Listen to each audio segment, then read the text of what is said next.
33 kilometers off the coast of Sao Paulo, there is an island that looks, from a distance, like somewhere worth visiting.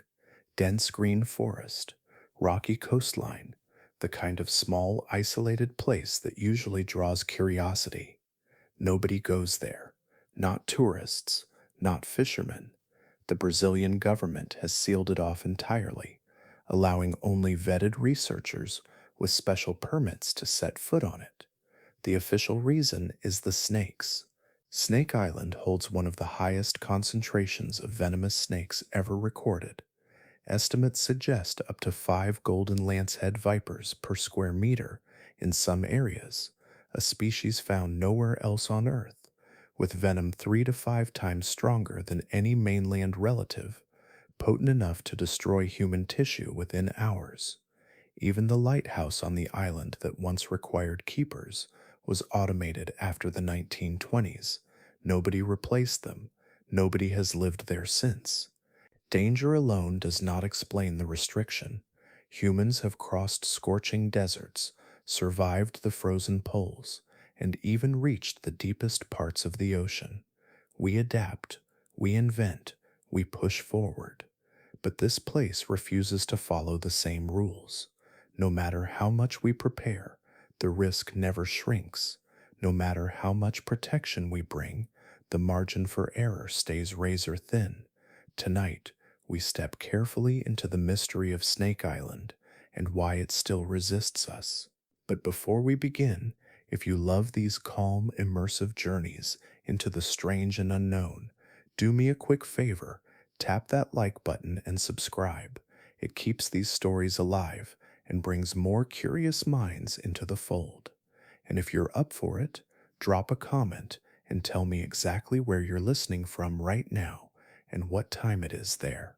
I always love seeing how far these tales travel across the world. Now, let's begin.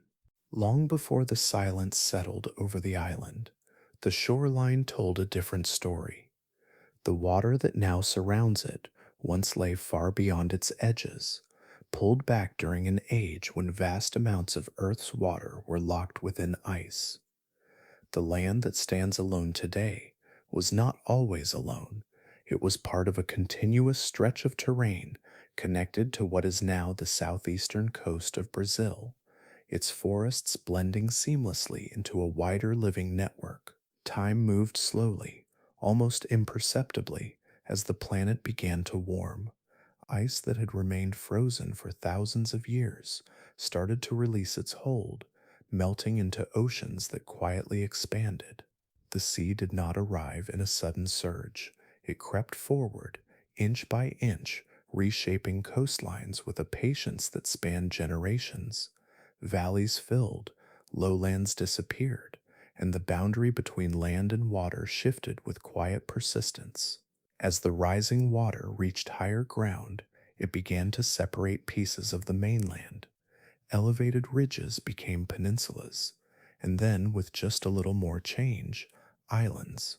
Among them was this fragment of forest, lifted above the encroaching sea, gradually cut off from everything that had once surrounded it.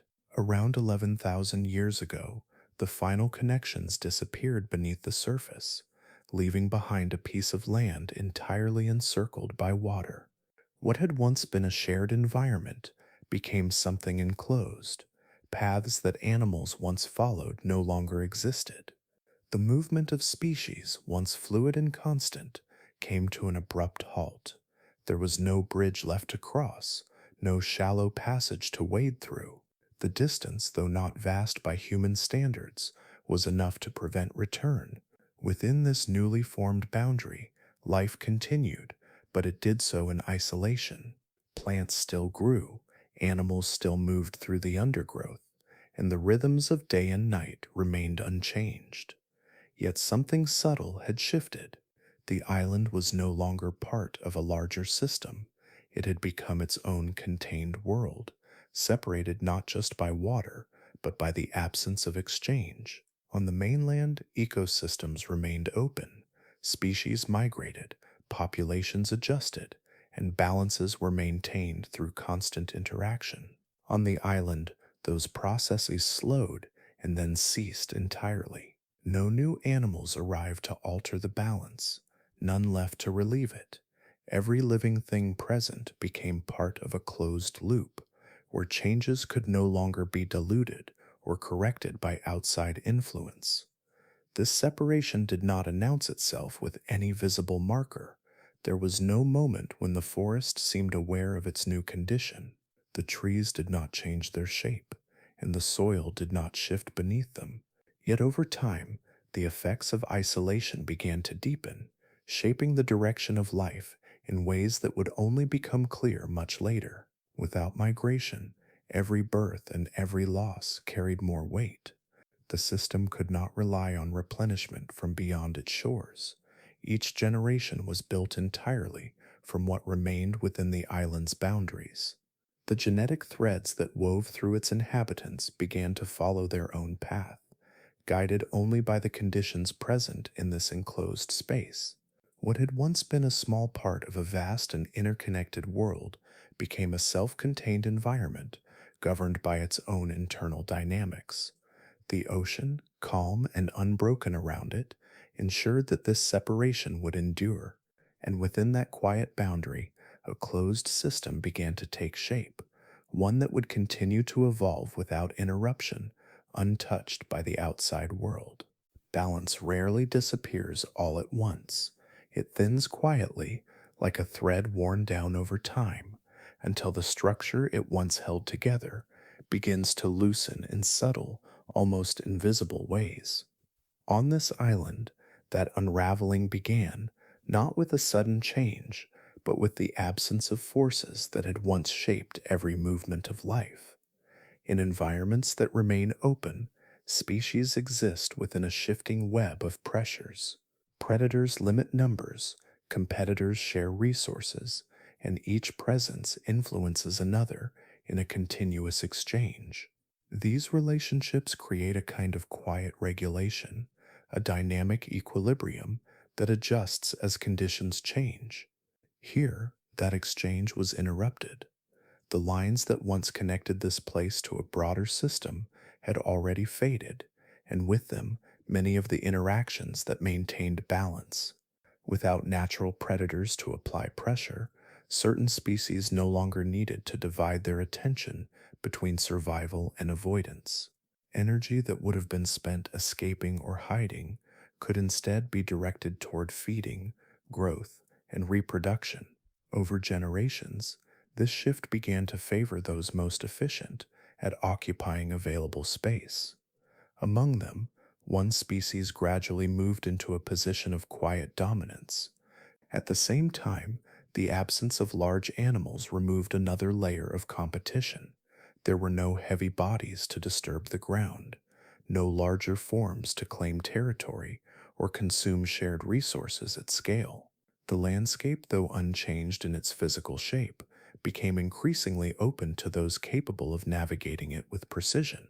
Small advantages began to accumulate, reinforcing themselves with each passing generation.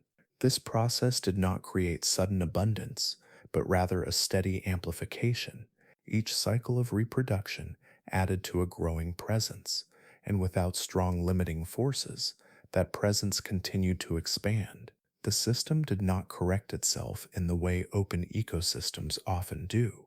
Instead, it leaned further in one direction, guided by the conditions that now defined it. As this shift continued, the island's character began to diverge from that of the mainland. What once shared common patterns of life slowly developed its own distinct rhythm. Interactions became more concentrated, more tightly bound within the boundaries of the island. The absence of external influence allowed traits to refine themselves without interruption, narrowing toward efficiency within this specific environment. Over time, the balance that remained was no longer the broad distributed equilibrium seen elsewhere. It became something sharper, shaped by fewer variables, yet intensified by their repetition. The system did not collapse, nor did it stabilize in a familiar way. It transformed, guided by the absence of diversity in pressures and the persistence of a single, increasingly dominant presence. In this enclosed world, every adjustment carried forward without dilution. There were no incoming forces to soften its direction, no external disruptions to reset its course. What developed here was not simply an isolated version of a mainland ecosystem, but a more concentrated expression of it, refined through limitation. The island continued to function, its life moving through cycles that remained intact, yet altered in their proportions. Each layer of interaction grew more focused, each outcome more defined by the conditions within. And as this process unfolded across generations, the system drifted further from anything familiar, settling into a form shaped not by what was added, but by what had been quietly removed. Somewhere within this enclosed system, a lineage began to narrow its path. It did not rush or surge forward, but instead refined itself in small, quiet increments, shaped by the conditions that surrounded it. Over many generations, these changes accumulated, guiding a familiar species towards something more specialized, more attuned to the rhythms of this particular place. The snakes that emerged from this process were not entirely new, yet they were no longer the same as those beyond the water. Their form carried subtle distinctions, each one a response to the pressures and opportunities found only here. Over time, these distinctions became defining traits, marking them as a population that existed nowhere else on Earth. The golden lancehead viper took shape within this isolation, its identity tied completely to the boundaries that contained it. Its presence was not announced through constant movement or visible dominance. Instead, it relied on stillness, allowing the environment to flow around it. The forest floor, layered with fallen leaves and scattered branches, offered countless places to remain unseen. Patterns along its body echoed the textures beneath it, creating a quiet alignment between animal and surroundings. In this stillness, it waited, not passively, but with a precision that had been refined over generations. This method of survival favored efficiency above all else. Rather than searching widely for food, the snake positioned itself where movement was likely to occur. Birds passing through, small creatures navigating the undergrowth, each became part of a predictable rhythm. The viper's role was not to chase, but to anticipate. When the moment arrived, its response was immediate, a brief release of stored energy that resolved in a single, decisive action. Underlying this behavior was a sensory system finely tuned to subtle signals. Heat, carried faintly through the air, revealed the presence of living bodies even when they remained hidden from view. Movement, no matter how slight, could be detected and interpreted. These senses allowed the snake to perceive its environment in ways that extended beyond sight, forming a layered awareness that guided its decisions. The venom it carried also reflected this refinement. Designed to act quickly, it ensured that prey would not travel far after being struck. In a landscape where energy conservation mattered, this efficiency reduced the need for prolonged pursuit. Each successful strike supported the balance that had formed, reinforcing the traits that made such precision possible. As generations passed, these characteristics became more pronounced. The snakes did not simply survive within the island's conditions, they aligned with them. Every aspect of their behavior and physiology pointed toward a single outcome: the ability to function seamlessly within this confined space. There was little excess, little variation that did not serve a purpose. What remained was a form shaped by repetition and necessity. In this way, the golden lancehead viper became more than just a resident of the island. It became an expression of the system itself, carrying within it the history of isolation and adaptation. Its existence reflected the quiet processes that had unfolded over thousands of years, each change building upon the last, until the result felt both inevitable and precise. The island did not create these snakes in a single moment. It guided them, slowly and consistently, toward a form that belonged entirely within its boundaries. And in that belonging, they came to occupy a role that would shape everything that followed, not through force, but through the quiet certainty of adaptation. Space on an island like this does not stretch or adjust to what lives within it. It remains fixed, defined by its edges, while life inside continues to move, reproduce, and accumulate. Over time, this simple imbalance between constant space and growing presence begins to shape everything that follows. Within these boundaries, each generation adds to what already exists. There is no outward expansion, no gradual spreading into neighboring territories. Instead, the population folds back into itself, increasing in density rather than range. Every new individual must occupy ground that is already part of an established system, finding a place within limits that never change. In many environments, growth is balanced by forces that reduce or redistribute it. Predators remove individuals, migration spreads populations outward, and competition for resources creates natural limits. Here, those balancing mechanisms remain muted. The absence of strong external pressures allows reproduction to continue with fewer interruptions, each cycle building quietly upon the last. The island does not become overwhelmed in a sudden wave. The increase happens gradually, almost imperceptibly at first. A slight rise in numbers, then another, each one layering over the previous until the presence of these snakes becomes a defining feature of the landscape. The process is steady, guided by conditions that consistently favor continuation rather than reduction. Competition does exist within this growing population. Individuals must still secure food, choose suitable positions, and navigate the presence of others. Yet this competition does not remove enough to significantly lower their overall numbers. Instead, it refines behavior, encouraging efficiency and precision. Those best adapted to the environment persist, while others fade, but the total presence remains high. Because the land area remains limited, this persistence leads to concentration. The snakes are not evenly dispersed across vast distances. They are gathered within a confined space, their distribution shaped by terrain, vegetation, and opportunity. Certain areas become more densely occupied than others, creating pockets where encounters are more frequent, where the ground itself holds a greater number of hidden forms.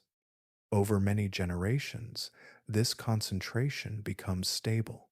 It does not continue to increase indefinitely, as resources still impose subtle constraints. Food availability, environmental conditions, and internal competition create a ceiling that cannot be exceeded. Yet this ceiling rests at a level far higher than what is typically seen in more open systems, allowing the population to remain dense without collapsing. This density is not chaotic. It follows patterns shaped by the needs and behaviors of the species. Each individual occupies a position that aligns with its survival, forming an intricate arrangement across the island. The result is a landscape where presence is constant, where the likelihood of encountering one of these snakes is woven into the fabric of the environment itself. What emerges from this process is not simply a large population, but a sustained concentration that defines the character of the island. The limited space, combined with ongoing reproduction and minimal reduction, creates a system where numbers remain consistently high. Over time, the island becomes filled not through sudden expansion, but through the quiet accumulation of life that has nowhere else to go.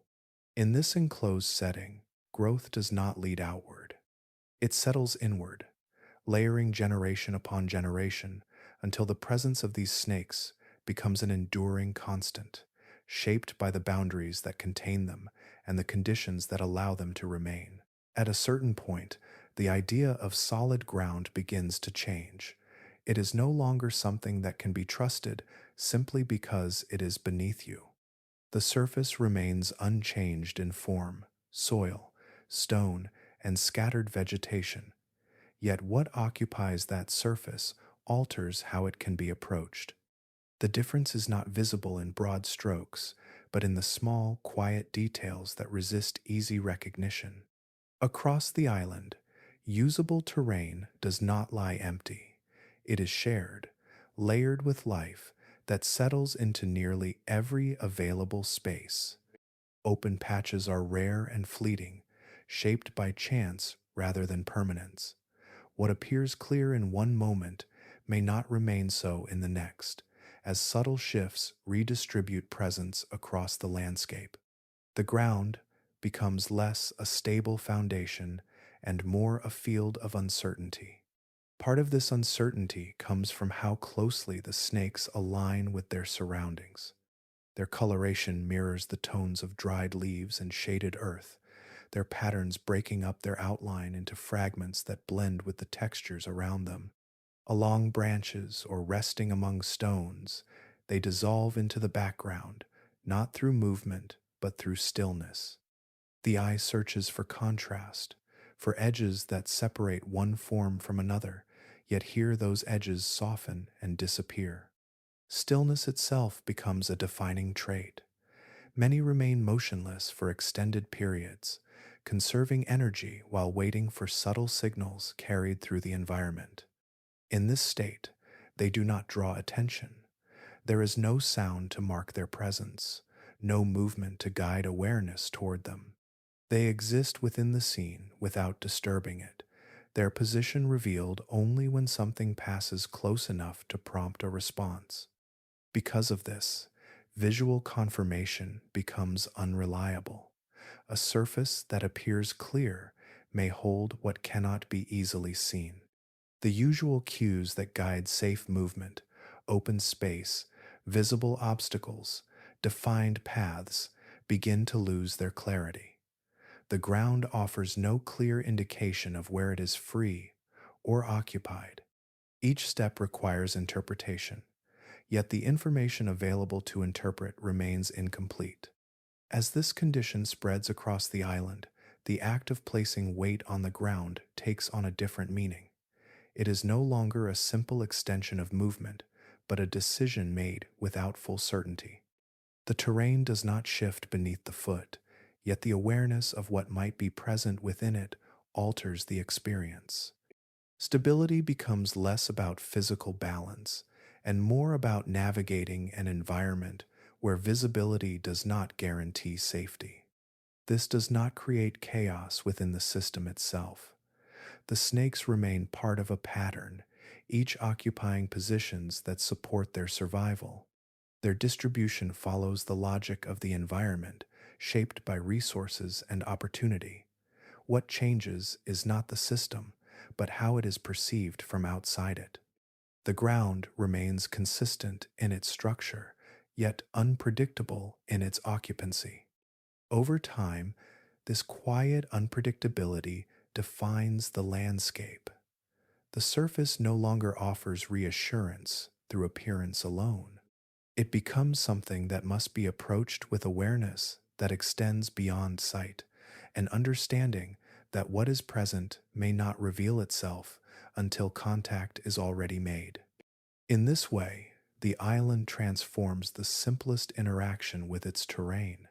The ground, once a place of certainty, becomes a space where presence is layered and often hidden, where the boundary between empty and occupied cannot be easily drawn, and where each step rests upon a surface that does not fully disclose what it holds. A step, in most places, is a simple agreement between intention and ground. The body shifts forward, weight transfers, and balance follows without conscious effort. Here, that quiet agreement begins to dissolve, replaced by a sequence that no longer feels automatic, but measured, deliberate, and incomplete.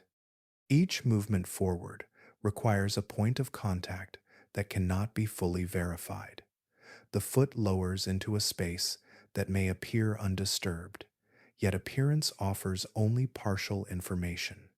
The mind attempts to anticipate what lies beneath, drawing from patterns and fragments, but the time available for that assessment is always limited. Walking becomes an act of approximation, guided by signals that are often subtle or obscured. The surrounding vegetation contributes to this uncertainty. Layers of leaves, low branches, and uneven growth interrupt clear lines of sight, creating a visual field that is fragmented rather than continuous. Depth becomes harder to judge, and surfaces that seem distinct begin to merge into one another. The eye moves quickly, scanning for contrast or motion, yet the environment resists such clarity, offering instead a series of overlapping textures. Even when movement slows, the challenge remains. Reducing speed allows for more careful observation, but it does not resolve the underlying limitation. There is always more ground than can be examined in the time it takes to move. Each step demands a decision before complete certainty is possible. The process becomes one of constant adjustment, where hesitation and progression exist side by side. This creates a rhythm that differs from natural walking. Instead of flowing forward, movement becomes segmented, shaped by pauses that attempt to gather enough information to proceed. Yet these pauses cannot extend indefinitely. The body must continue, and with each continuation comes another moment of partial knowledge. The act of walking, once continuous, becomes a series of calculated transitions. As this pattern repeats, the focus required to sustain it begins to accumulate. Attention narrows, directed toward the immediate space ahead, while awareness of the broader surroundings fades into the background. The effort to maintain this level of precision does not lessen over time. It persists with each step, requiring the same level of care, regardless of distance covered. Within this environment, movement itself introduces exposure. Remaining still reduces interaction with the ground, but progress demands engagement with it. Each step increases the number of contact points, the number of moments where uncertainty becomes physical. The very act of advancing creates the conditions for potential encounter, not through error alone, but through the limitations of perception and time. There is no adjustment that fully resolves this. Faster movement reduces the time available to observe, while slower movement extends the duration of exposure. Neither approach removes the need to place weight onto a surface that cannot be fully understood in advance. The balance between caution and necessity remains constant, shaping every attempt to move forward. Over time, this transforms the meaning of motion within the island. Walking is no longer a neutral action, but one that carries its own inherent complexity. It requires continuous interpretation, sustained attention, and acceptance of incomplete information. The ground does not shift or change beneath the step, yet the relationship to it has altered. In this way, movement becomes the first true challenge, not because it is difficult in itself, but because it relies on a level of certainty that the environment no longer provides. Each step is taken within that gap where intention moves ahead and understanding follows just behind, never quite able to close the distance entirely. Direction usually offers a sense of choice, a way to reduce uncertainty by selecting one path over another. Here, that sense begins to dissolve. The idea that one direction might be safer than the next gradually loses its meaning, replaced by a landscape where every option carries a similar weight of exposure. Moving forward continues the pattern already set in motion. Each step introduces contact with ground that cannot be fully assessed, extending the chain of decisions into spaces not yet encountered. The distance ahead remains undefined in terms of safety, shaped by the same hidden variables that exist everywhere else. Progress does not reveal clearer conditions, only new surfaces that demand the same level of interpretation. Turning back does not restore any advantage. The ground behind is no more certain than the ground ahead. Whatever path has been taken cannot be assumed to remain unchanged or fully understood. The act of retracing steps introduces its own layer of complexity, as memory attempts to guide movement through an environment that does not preserve clear markers of passage. What seemed navigable moments before offers no guarantee when approached again. Remaining still might appear to reduce interaction, yet stillness does not remove presence from the surroundings. The environment continues to exist in full, its patterns unfolding regardless of motion. What occupies the space nearby does not pause or withdraw. The absence of movement only changes the type of exposure, not its existence. Time continues to pass, and with it, the conditions around the observer remain active. Because of this, the concept of a safe path begins to fade. In many landscapes, safety can be approximated through visible cues, open areas, defined routes, or stable terrain. Here, those cues do not organize into reliable patterns. Clearings are temporary or uncertain, pathways do not hold consistent meaning, and surfaces that appear undisturbed may conceal what cannot be seen. The environment offers no direction that stands apart as distinctly safer than the rest. Each possible choice, whether to move forward, backward, or remain in place, carries its own form of risk. These risks do not differ sharply enough to guide a clear decision. Instead, they overlap, forming a continuous field where exposure is present in every direction. The absence of contrast between options removes the ability to prioritize one over another with confidence. This creates a condition where movement is not guided by the search for safety, but by the necessity to act within uncertainty. Direction becomes less about selecting the best option and more about accepting that no option resolves the underlying challenge. The environment does not provide a path that reduces exposure to zero, nor does it concentrate risk into a single, avoidable area. Over time, this uniformity of risk shapes how the space is understood. The island is not divided into zones of safety and danger, but exists as a continuous system where both are intertwined. The boundaries between them blur, leaving no clear separation that can be relied upon. Within this setting, direction loses its usual role as a tool for navigation towards safer ground. It becomes instead a variable within a system that remains consistent regardless of orientation. Every step, every pause, and every shift in position occurs within the same set of conditions, where exposure is not tied to a specific place, but embedded throughout the entire landscape. Rest usually arrives as a quiet agreement between body and place, a moment when effort can soften and attention can drift. On this island, that agreement finds no stable ground. The idea of pausing, of lowering oneself into stillness without consequence, becomes increasingly difficult to sustain. Open space does not present itself in a reliable way. Small clearings may appear between clusters of growth, brief interruptions in the surrounding density, yet they do not offer certainty. The absence of visible movement does not confirm absence itself. What seems unoccupied can hold presence that remains unnoticed, shaped by the same stillness that defines the environment.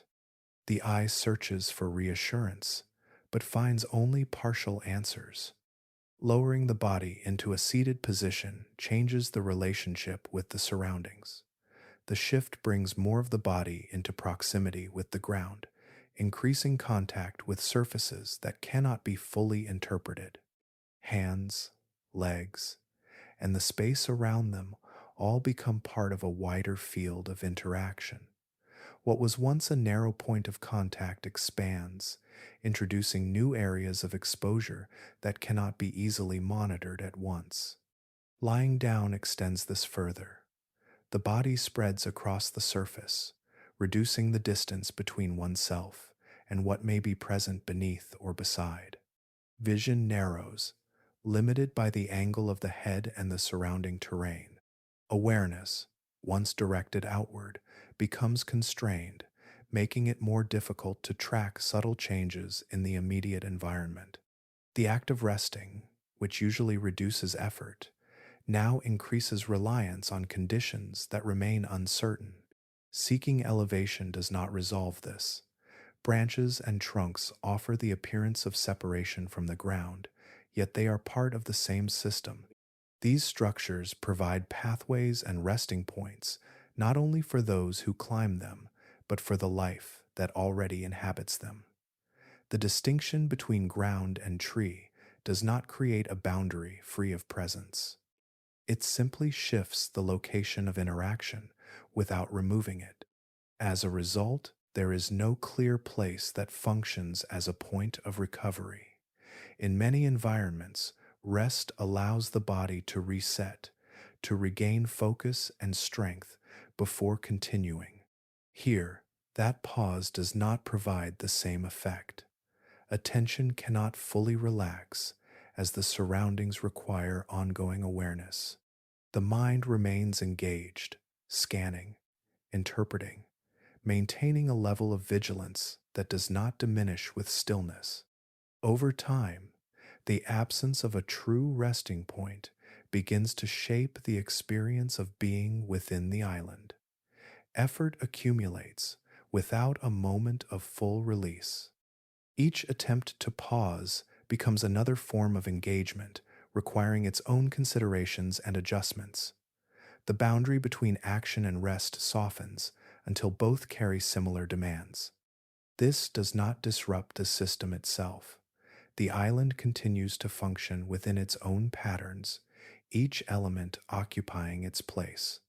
What changes is the possibility of stepping outside those patterns, even briefly, to recover. That possibility fades, replaced by a continuous interaction that does not pause simply because the body seeks it. In this way, rest becomes less about stillness and more about managing presence within an environment that does not offer a clear refuge. The body may stop moving, but the conditions that surround it remain active, unyielding, and consistent. Without a place that allows distance from those conditions, recovery remains incomplete, and the space between effort and rest grows increasingly narrow. Time, in most places, allows adjustment. The body settles into its surroundings, breathing finds a steady rhythm, and movements become more efficient as familiarity grows. On this island, time does not offer that kind of cooperation.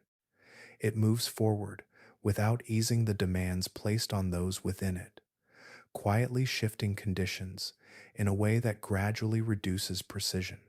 The air itself contributes to this change.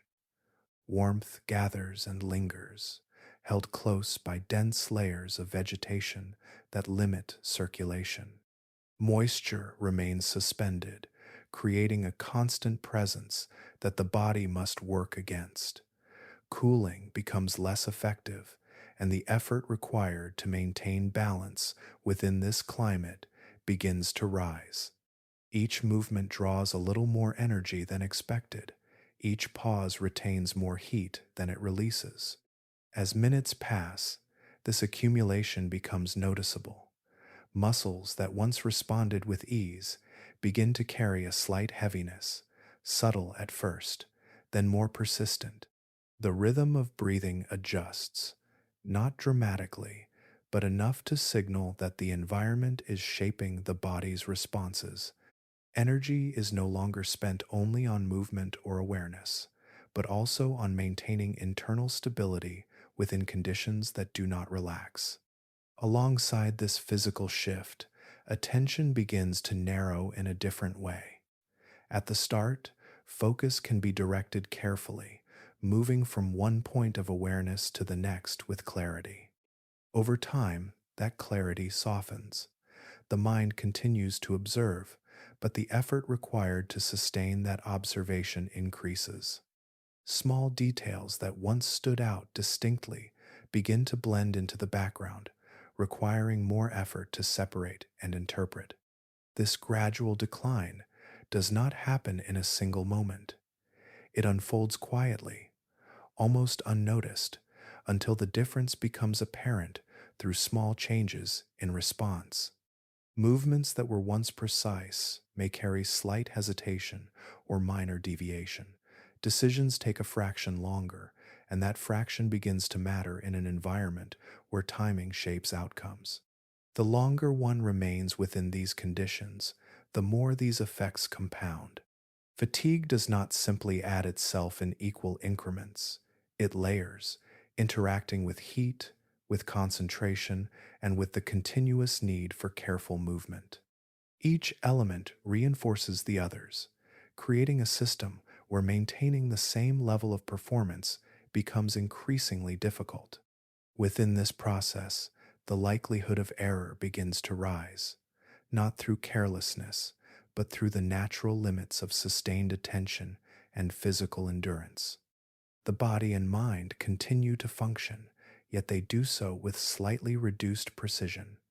In most settings, such reductions carry little consequence. Here, even minor deviations can alter the outcome of an action. Time, then, does not act as a neutral passage.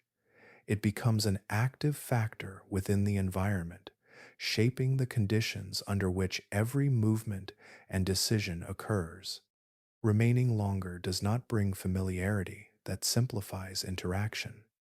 Instead, it introduces a gradual shift away from optimal performance, moving further from the level of control required.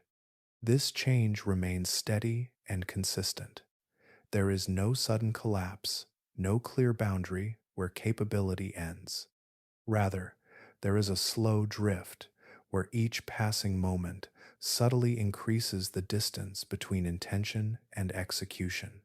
The environment does not need to change because time itself alters how it is experienced. In this way, duration becomes its own form of pressure.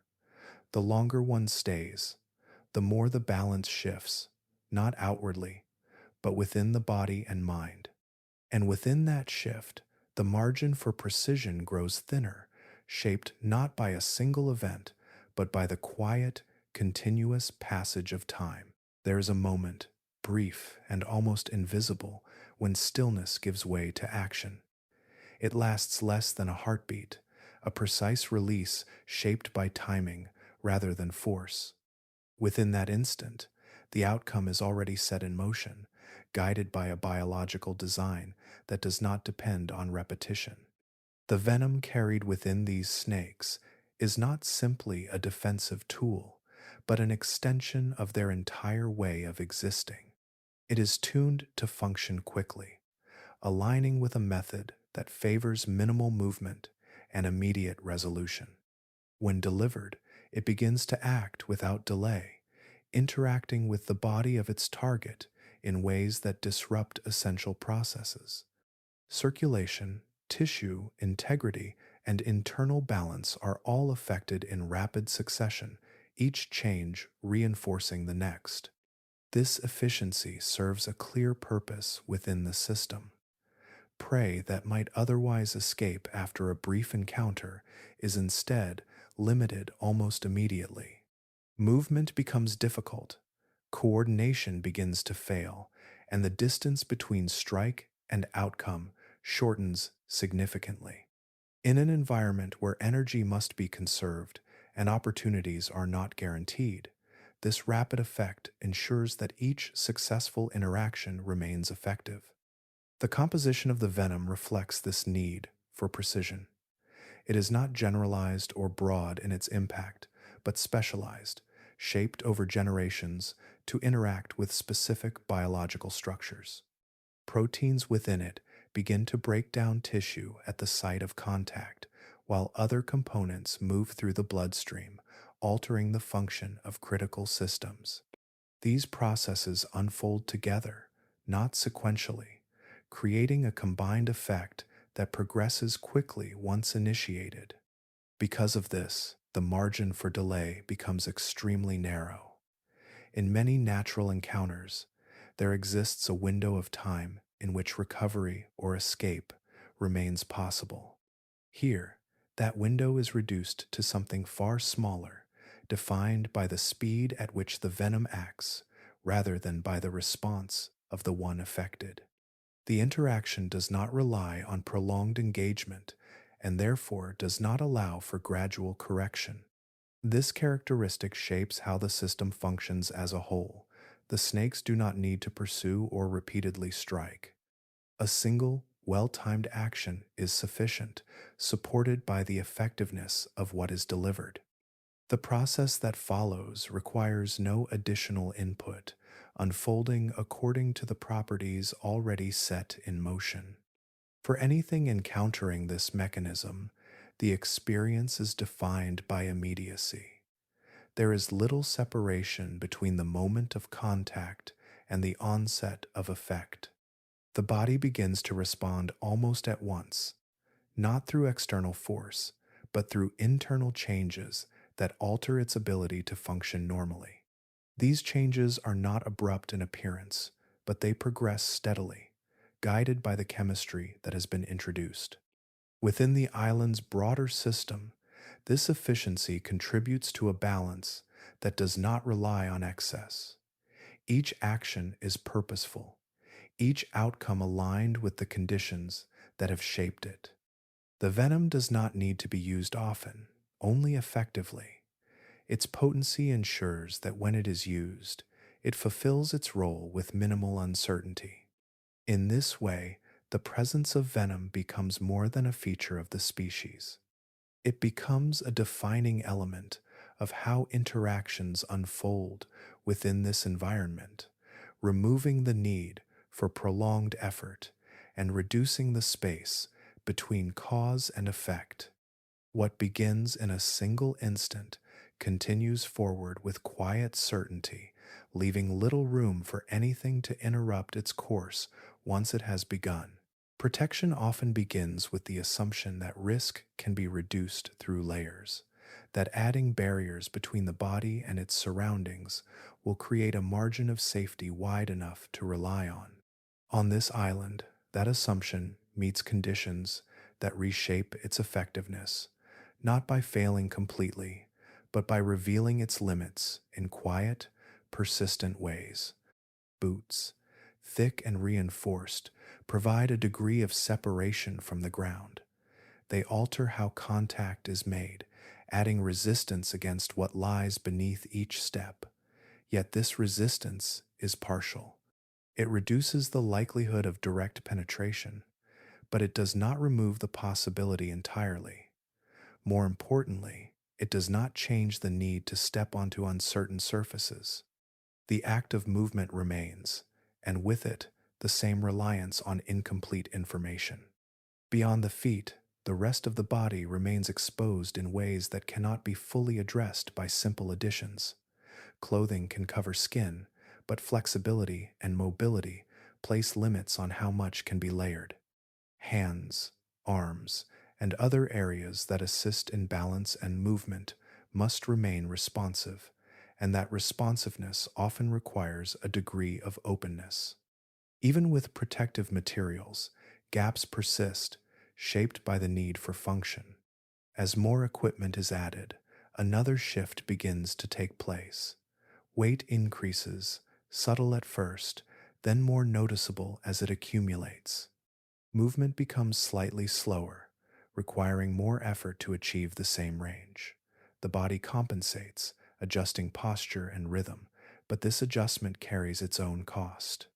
Energy is spent not only on navigating the terrain, but on managing the added burden. The environment responds to this change in its own way. Heat, already present within the air, becomes more difficult to dissipate. Layers that protect also retain warmth, reducing the body's ability to cool itself effectively. Moisture gathers, and the process of regulating temperature becomes less efficient. Over time, this leads to a gradual rise in fatigue, similar to the quiet accumulation described before, but now influenced by the very measures intended to provide safety. This interaction creates a balance that is not easily resolved. Increasing protection may reduce certain immediate risks, yet it introduces others that affect endurance and clarity. Slower movement can allow for more careful placement of steps, but it also extends the duration of exposure. Additional layers may shield against contact, but they amplify the strain of the environment, altering how long one can maintain precision. Within this system, protection does not function as a complete solution, but as a trade. One form of risk is reduced while another emerges or intensifies. The decision to add gear becomes less about eliminating danger and more about redistributing it across different aspects of experience. The body must adapt not only to the environment, but also to the constraints introduced by its own defenses. Over time, this balance settles into a narrow range where neither extreme provides full advantage. Minimal protection leaves more areas directly exposed, while heavier protection limits movement and increases fatigue.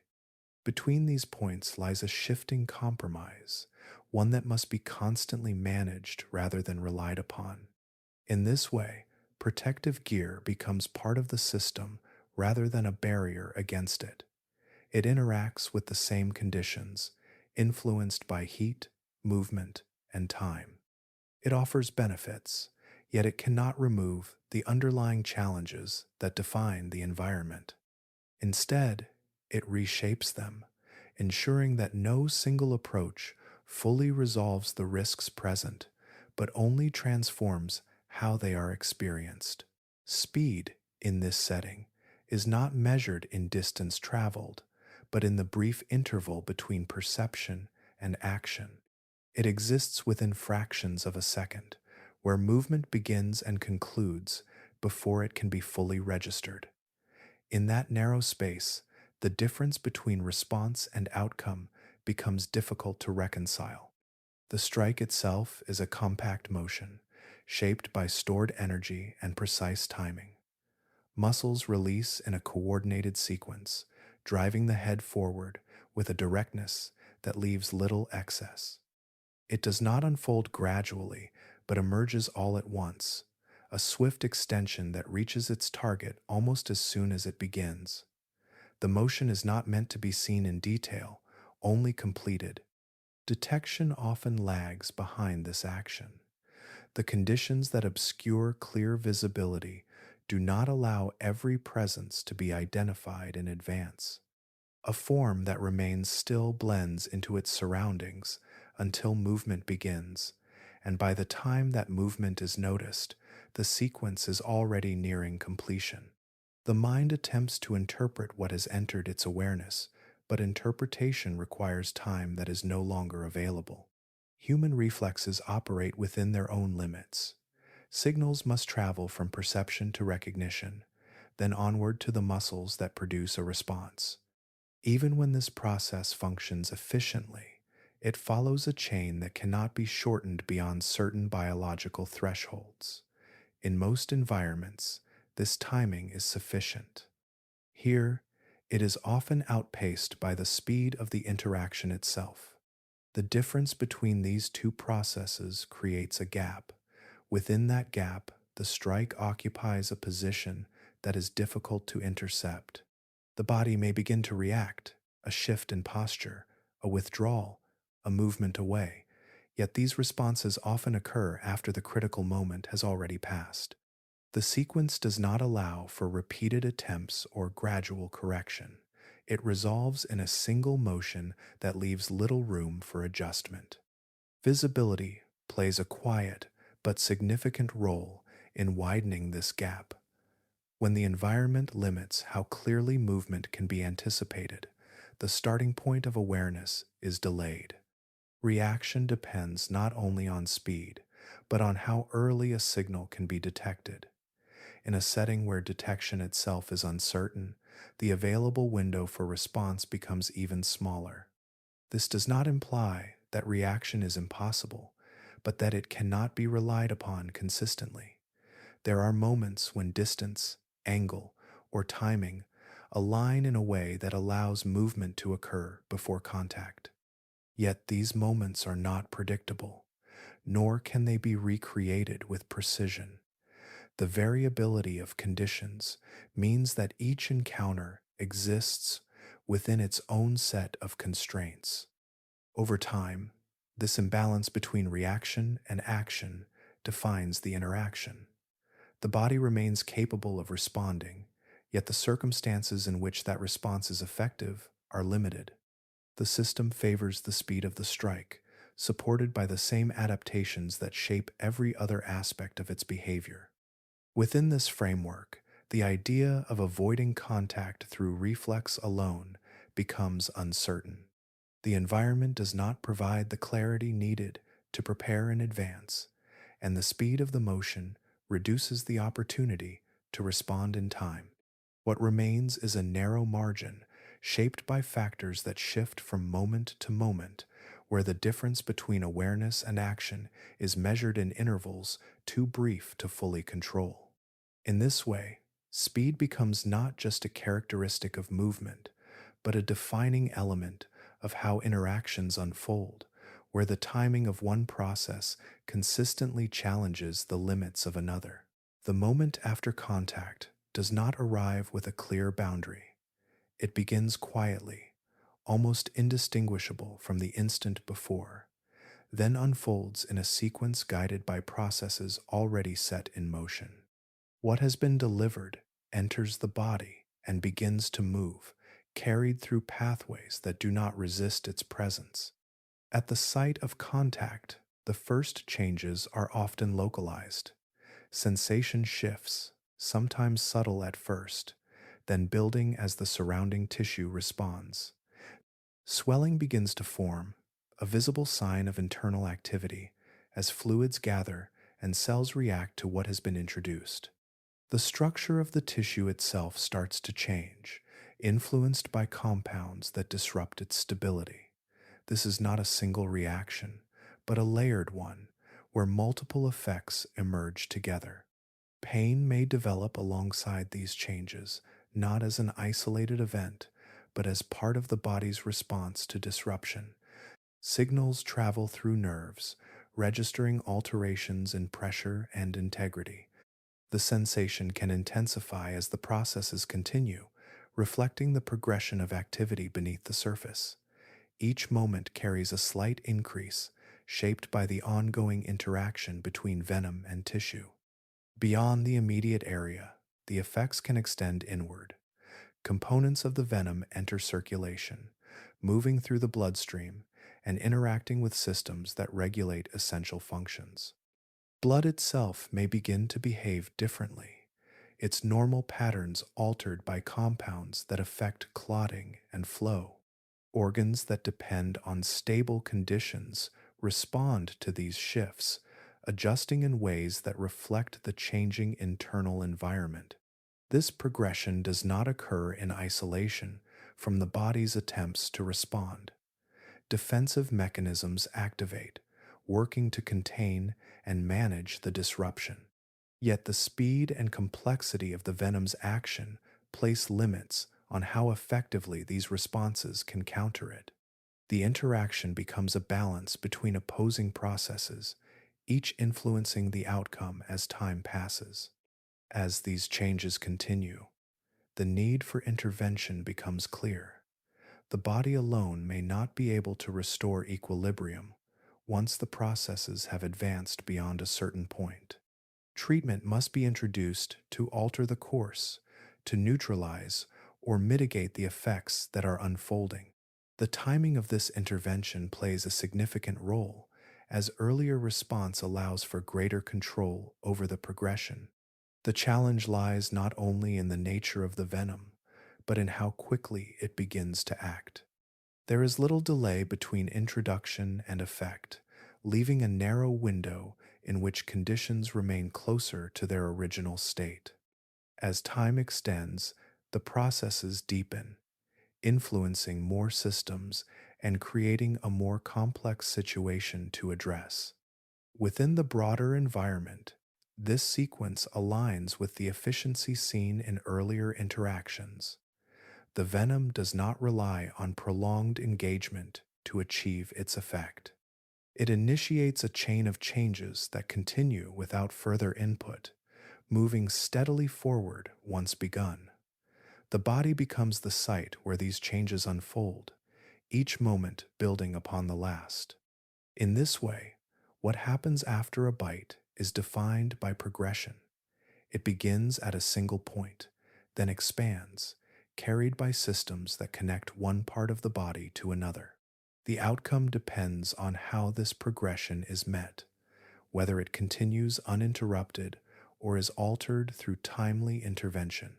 Without that intervention, the processes move forward according to their own design, shaped by the properties that set them in motion from the very beginning. Distance is not measured only in kilometers across open water. It is defined by the time required for assistance to arrive, by the sequence of steps that must unfold before help can reach a place that remains physically separate from everything beyond it.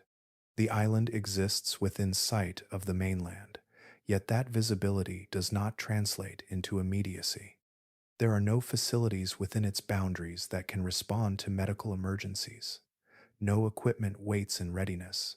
No personnel remains stationed to intervene at a moment's notice. The system that operates here is self-contained, and within it, there is no infrastructure designed to address sudden injury or illness.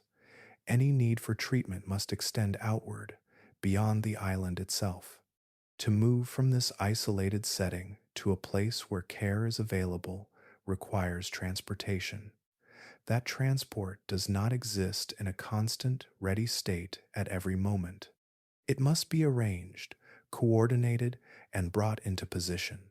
Boats or helicopters, depending on conditions, become the link between isolation and assistance, yet each option depends on factors that cannot be fully controlled. The surrounding environment influences how quickly that link can form. Weather patterns shift across the ocean, altering visibility and stability. Winds may rise or settle. Waves may remain calm or become difficult to navigate. These variations do not announce themselves in advance, yet they shape how and when movement between island and mainland can occur. What might be straightforward under one set of conditions becomes delayed under another. Even when transport is available, the process itself takes time. Travel across water or through air is not instantaneous. Each minute spent moving towards safety is part of a sequence that cannot be shortened beyond certain limits. Preparation, departure, transit, and arrival all contribute to a duration that continues to unfold once it has begun.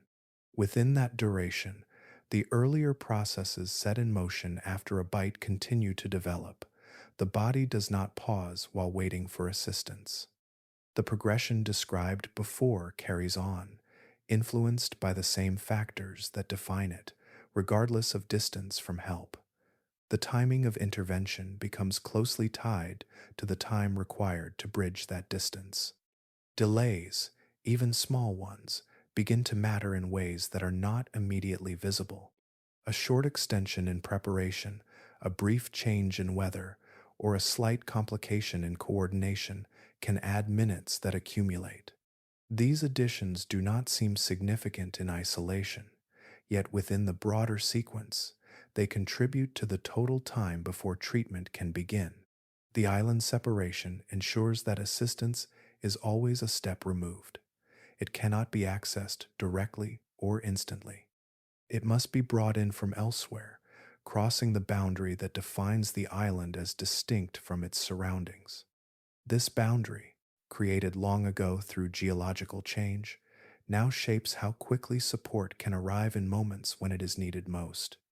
In this way, distance becomes an active part of the system. It is not simply a measure of space, but a factor that influences outcome through time. The absence of immediate help, combined with the need for transport and the variability of conditions, creates a situation where response is always delayed to some degree. What unfolds within that delay is shaped by processes already underway, continuing without interruption. The island remains as it is, unchanged in its structure, yet its separation ensures that help must always travel toward it, never waiting within it. Entry onto the island does not begin with arrival, but with preparation that unfolds long before any shoreline comes into view. Each visit is shaped in advance, structured around limits that define not only where one can go, but how long one can remain. The purpose is not to explore freely, but to move within carefully drawn boundaries that reduce uncertainty as much as possible. Time is one of the first elements to be constrained. Researchers do not stay longer than necessary, and the duration of each visit is planned with precision. Short exposure limits the accumulation described earlier, where heat, fatigue, and sustained attention begin to alter performance. By restricting how long the body and mind remain within those conditions, the overall risk is held within a narrower range. Movement is guided by protocols that replace spontaneity with structure.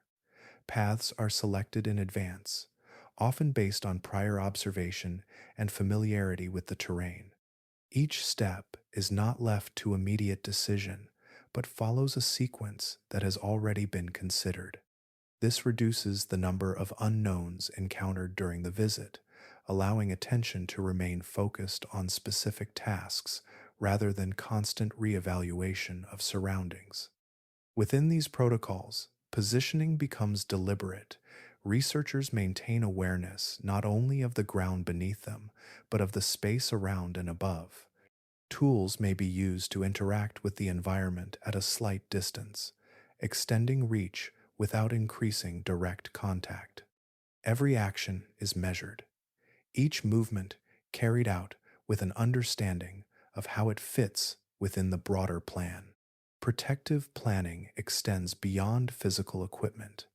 Communication is arranged in advance, ensuring that those beyond the island remain aware of the visit's progress. Timing is coordinated so that entry and departure occur within conditions that are as stable as possible.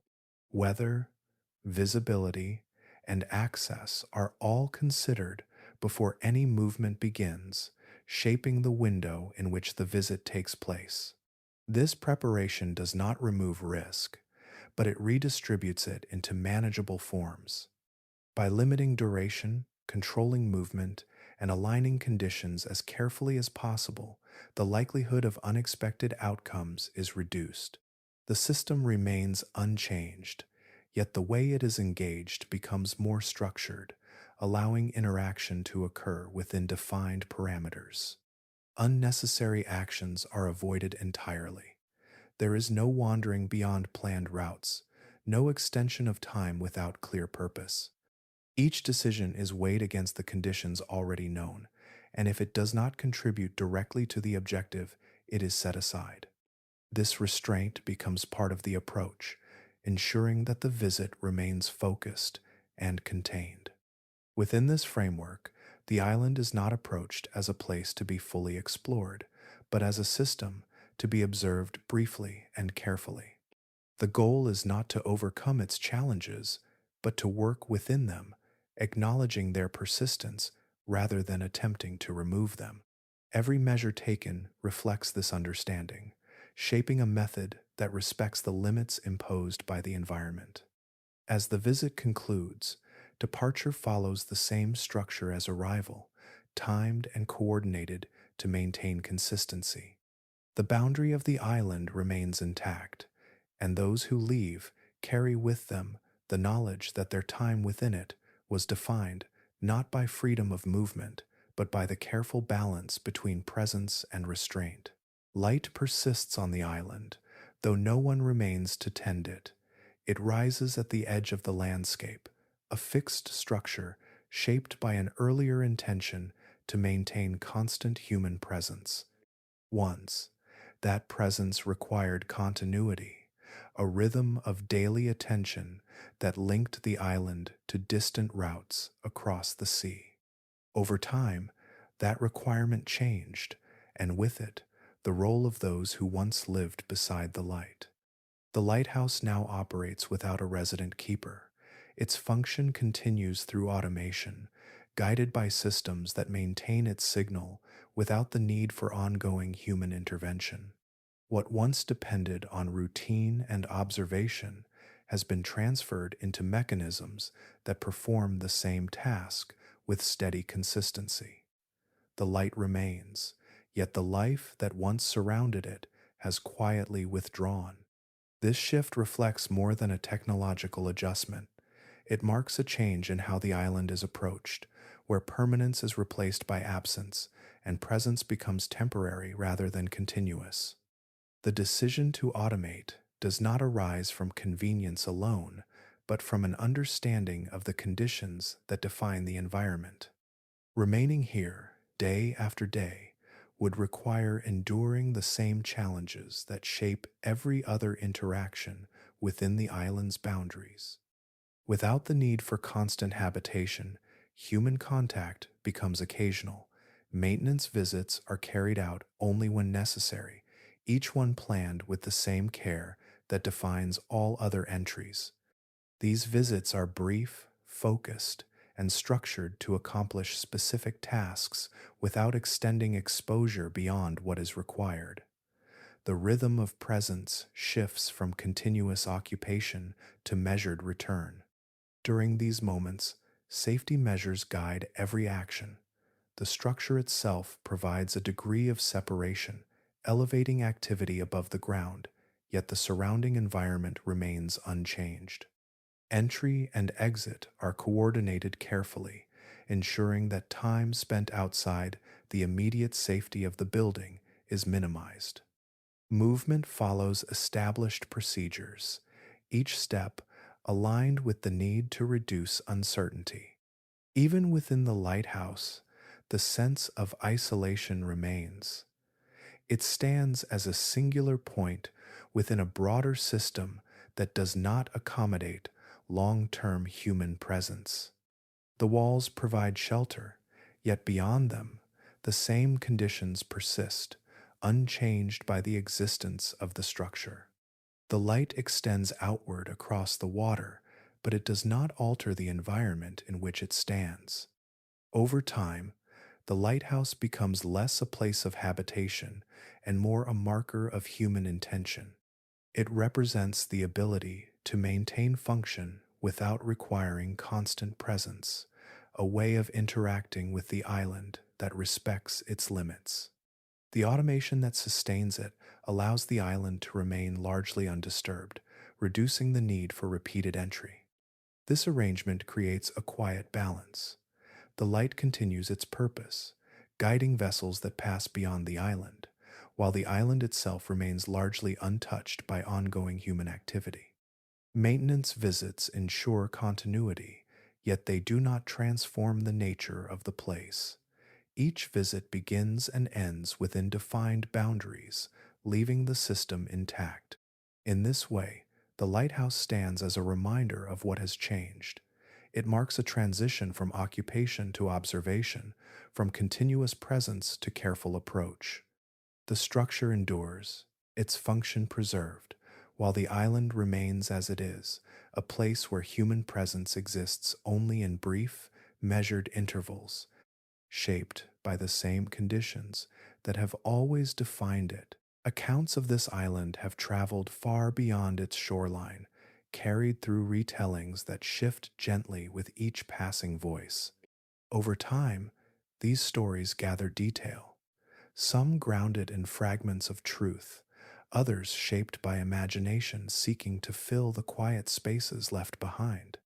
What remains is a blend of memory and interpretation, where the outline of reality persists beneath layers that have slowly formed around it.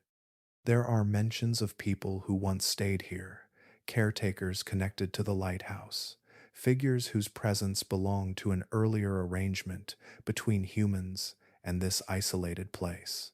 Their lives, lived within the boundaries of the island, have been retold in ways that emphasize endurance, solitude, and at times, sudden endings.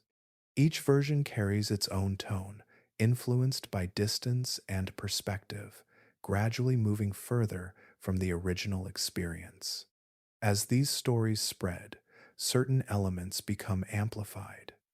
Details that suggest danger are often extended, shaped into narratives that feel more immediate and dramatic. The environment, already defined by its unique conditions, becomes a setting for events that are described with increasing intensity. Over time, the distinction between what was observed and what was imagined begins to soften, allowing the two to merge within the retelling. Yet beneath these layers, the underlying reality remains steady. The island does not depend on exaggeration to define its character. Its conditions, shaped through isolation and adaptation, already present challenges that do not require embellishment. The presence of a dense and specialized population, the limitations of movement, the absence of safe rest, and the influence of time all exist as part of a system that operates without reference to how it is described. The difference between story and reality lies not in whether the island is dangerous, but in how that danger is understood. Stories often focus on singular events, moments that can be captured and retold with clarity. Reality unfolds continuously, shaped by a combination of factors that interact over time. It is less about a single occurrence and more about the persistence of conditions that do not easily allow for prolonged human presence. Within this perspective, the idea of permanent living becomes difficult to sustain. Establishing a stable human presence would require more than brief adaptation. It would demand ongoing interaction with an environment that does not offer consistent support for such a presence. The factors already described, from movement to exposure, from fatigue to delayed assistance, continue to operate regardless of intention. The lighthouse once provided a point of connection, yet even that connection has shifted toward automation, reducing the need for continuous occupation. This transition reflects an understanding that maintaining a constant human presence does not align with the conditions of the island. Instead, interaction has become occasional, structured, and limited in duration.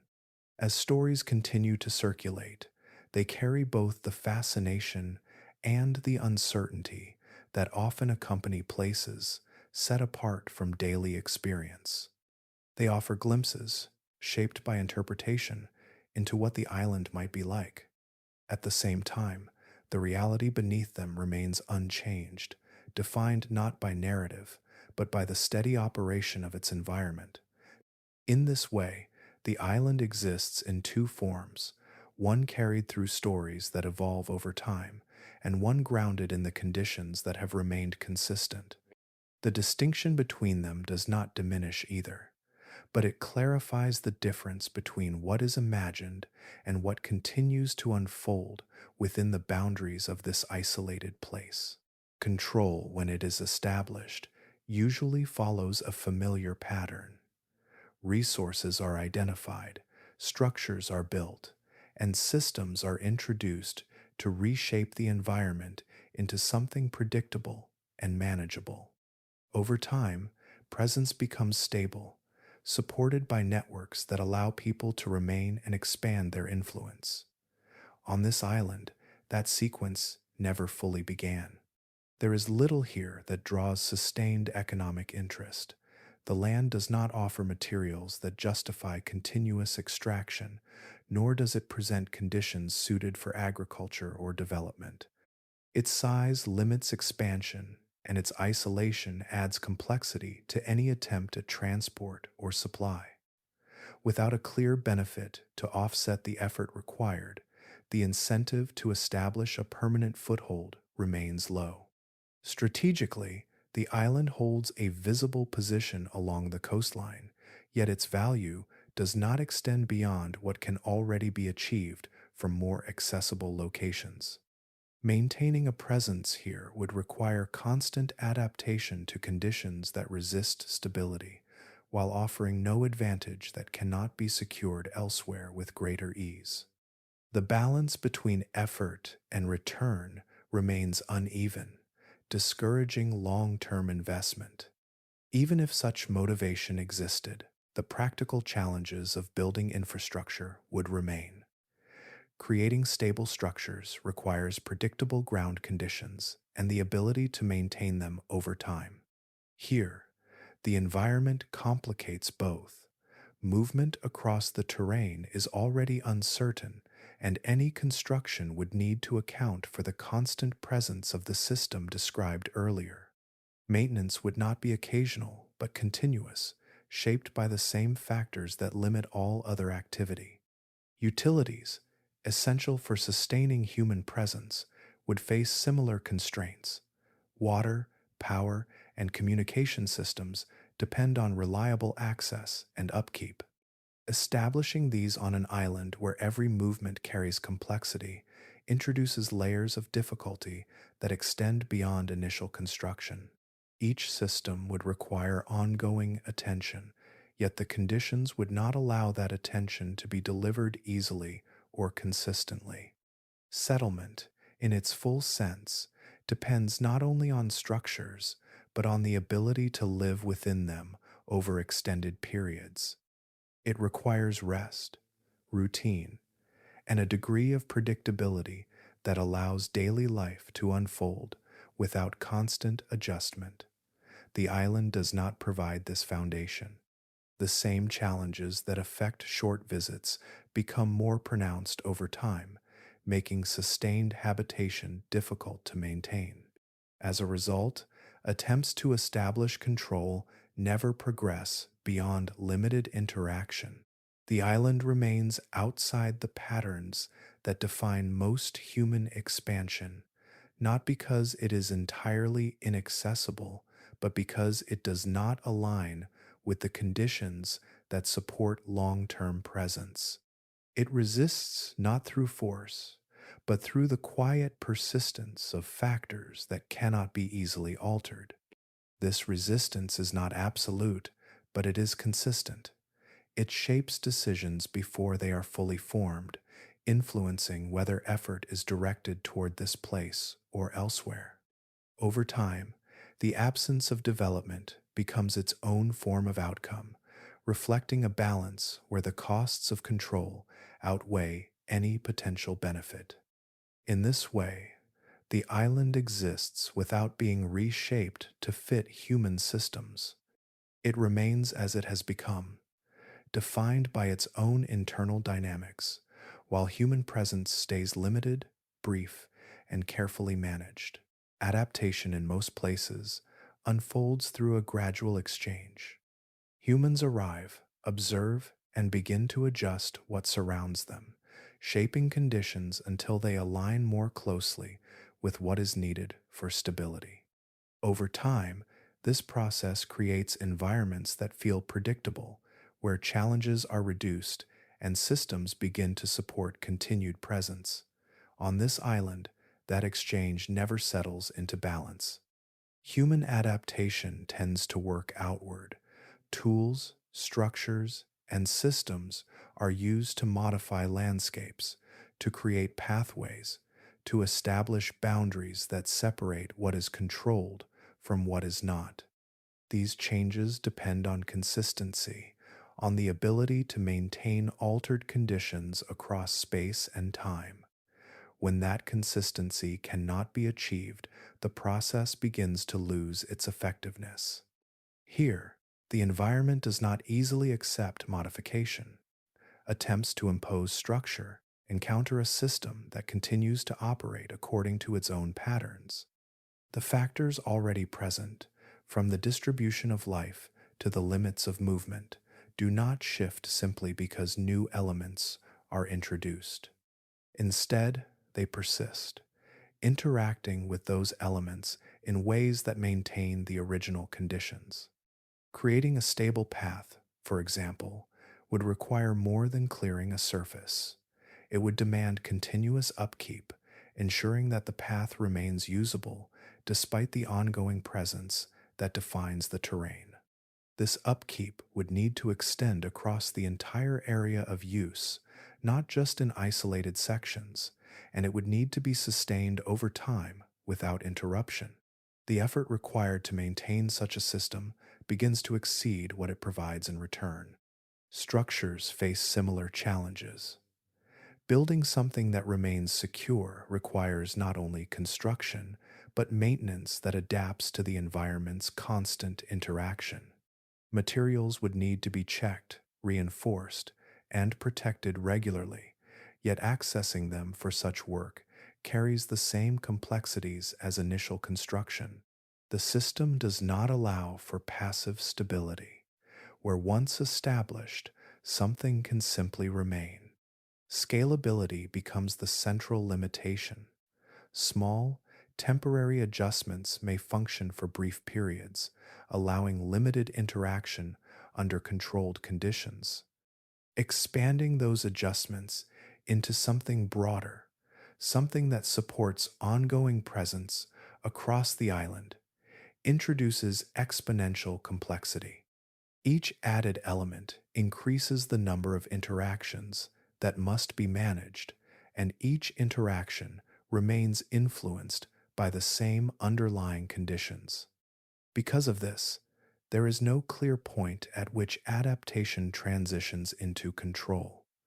The environment does not reach a stage where it begins to operate in support of human presence. Instead, it continues to function independently, requiring constant input to maintain even minor changes. Without the ability to scale those changes efficiently, the process remains constrained. This dynamic reflects a deeper pattern in how adaptation operates. It is most effective when the environment can be guided into a new equilibrium where human systems and natural conditions align. When such alignment cannot be achieved, adaptation remains partial, never extending far enough to create lasting transformation. On this island, the balance remains with the environment. Human efforts do not reshape it into something predictable, but instead adapt themselves around its limits. The result is a form of interaction that stays temporary, structured, and carefully contained, rather than expanding into permanence. In this way, the island does not reject adaptation outright, but it prevents it from reaching a scale where it could alter the system as a whole. What remains is a place that continues to operate on its own terms, where human presence adjusts in response, but never fully changes the conditions that define it.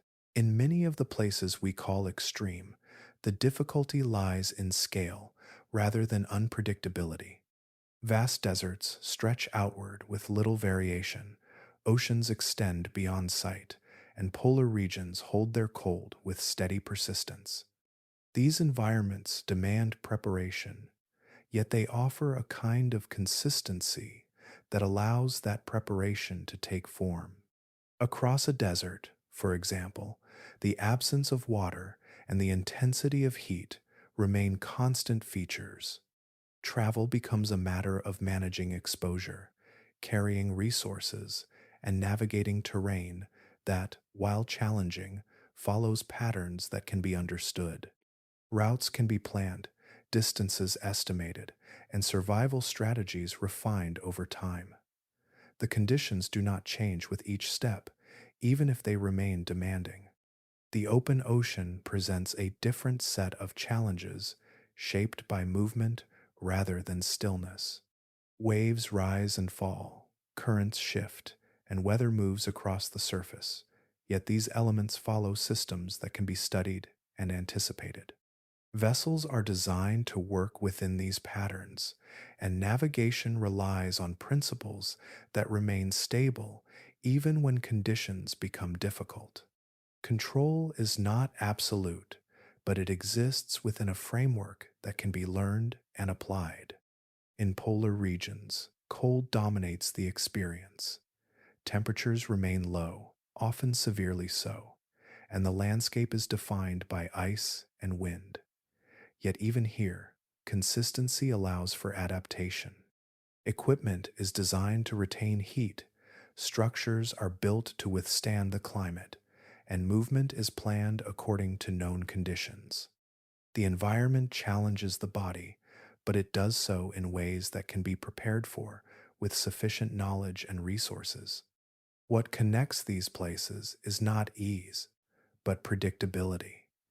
Each presents a set of conditions that, once understood, can be approached with strategies that remain effective over time. The difficulty lies in endurance and resource management, rather than in constant uncertainty about what lies just ahead. On this island, that predictability is reduced. The challenges do not arise from a single dominant factor such as heat, cold, or open space.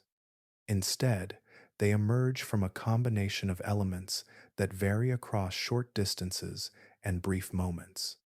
What appears manageable in one instant may not remain so in the next, not because the environment shifts dramatically, but because its conditions are layered in ways that resist simple categorization. Planning, in such a setting, becomes more complex. Strategies that work in one area may not translate directly to another, even within a small range. The absence of clear patterns makes it difficult to establish routines that remain reliable. Each movement, each decision must account for variables that cannot be fully mapped in advance. This does not mean that the island is more extreme in terms of raw conditions than deserts, oceans, or polar regions. Rather, it differs in how those conditions are distributed and experienced. The lack of consistent patterns removes the ability to rely on broad strategies, replacing them with localized judgments that must be made continuously. In this way, the island stands apart not through scale, but through variability. It offers no single challenge that can be addressed directly, but instead presents a system where multiple factors interact in ways that remain difficult to predict. Preparation remains possible, yet it cannot eliminate the need for constant adjustment.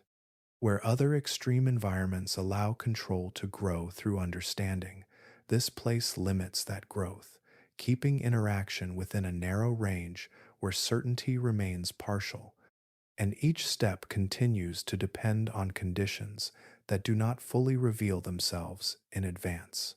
Attention, when held for long enough, begins to change its character. It starts as something sharp and deliberate, able to move easily from one point of focus to another.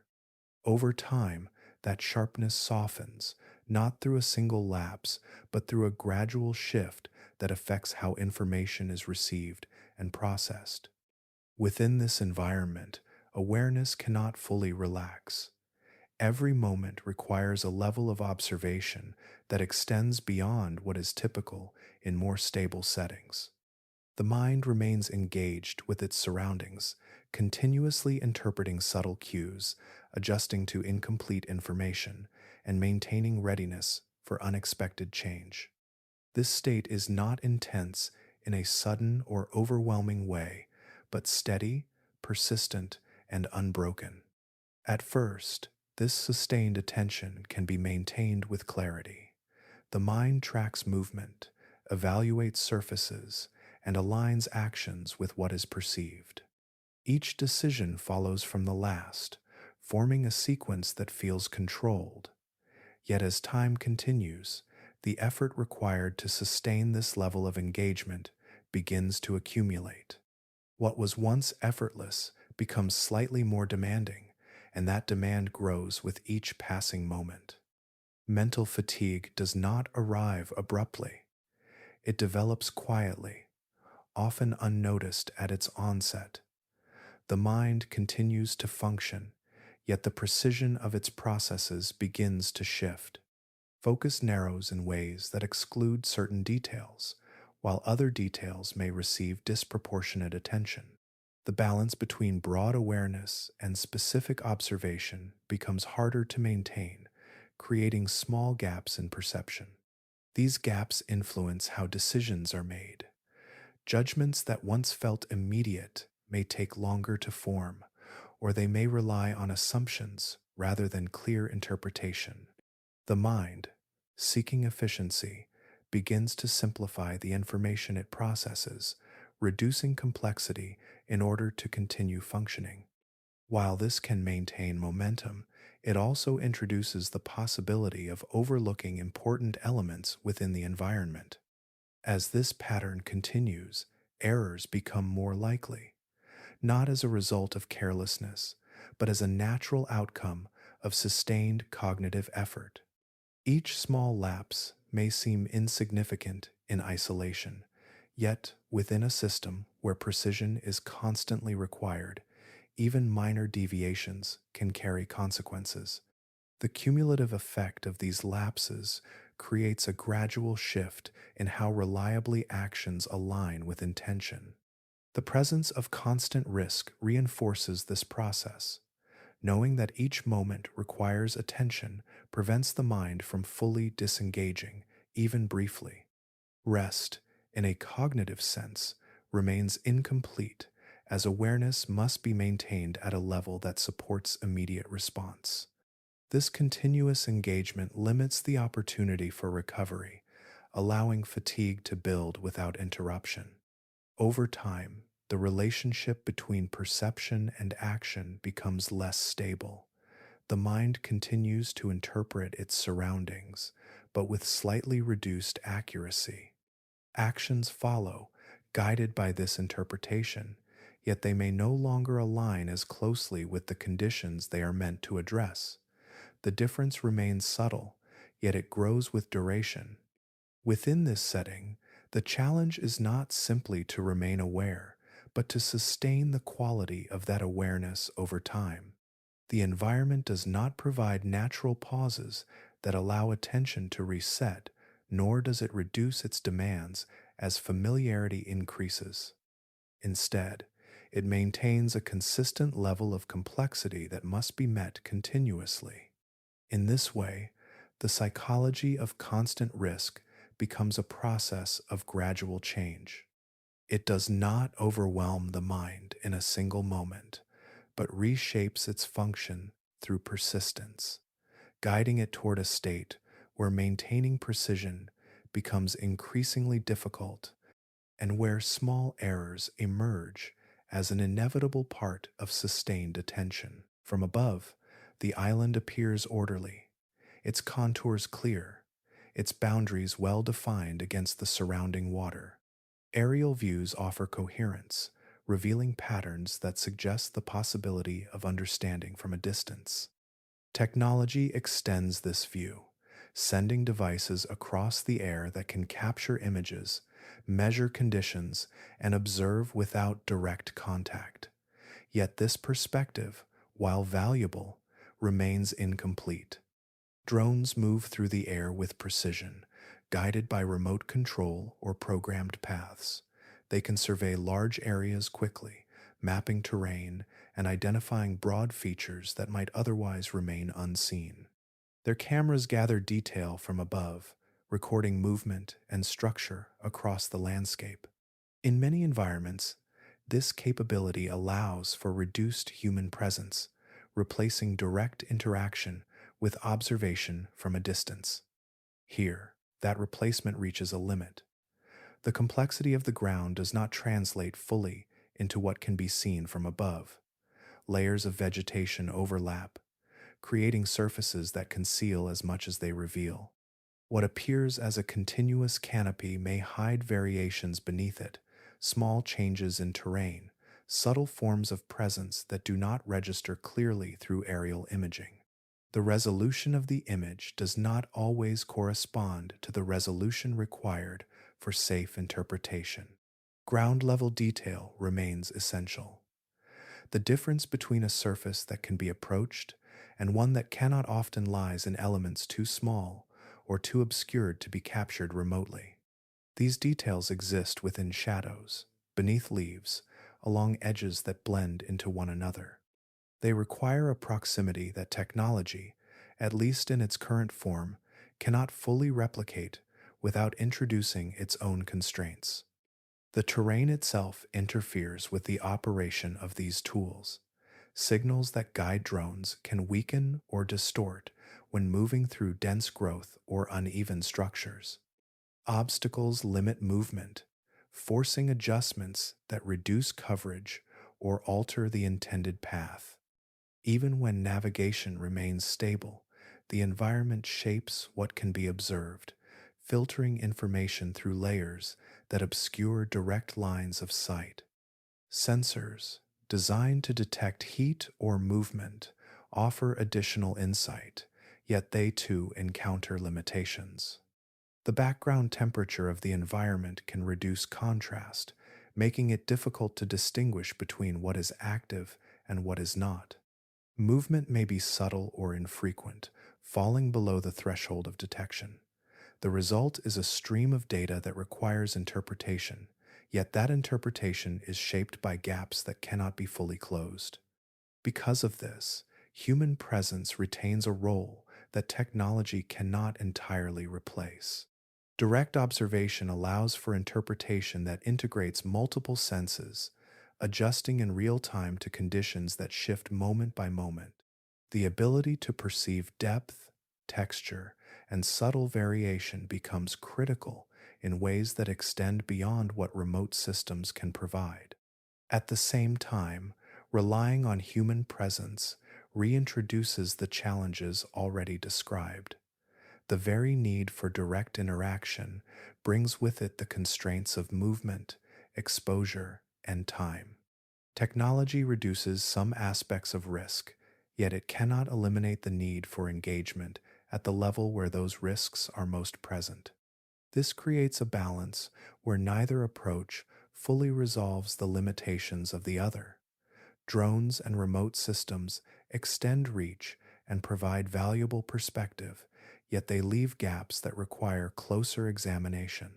Human observation fills those gaps, yet it does so within conditions that restrict duration and certainty. In this way, technology becomes part of the interaction rather than a solution to it.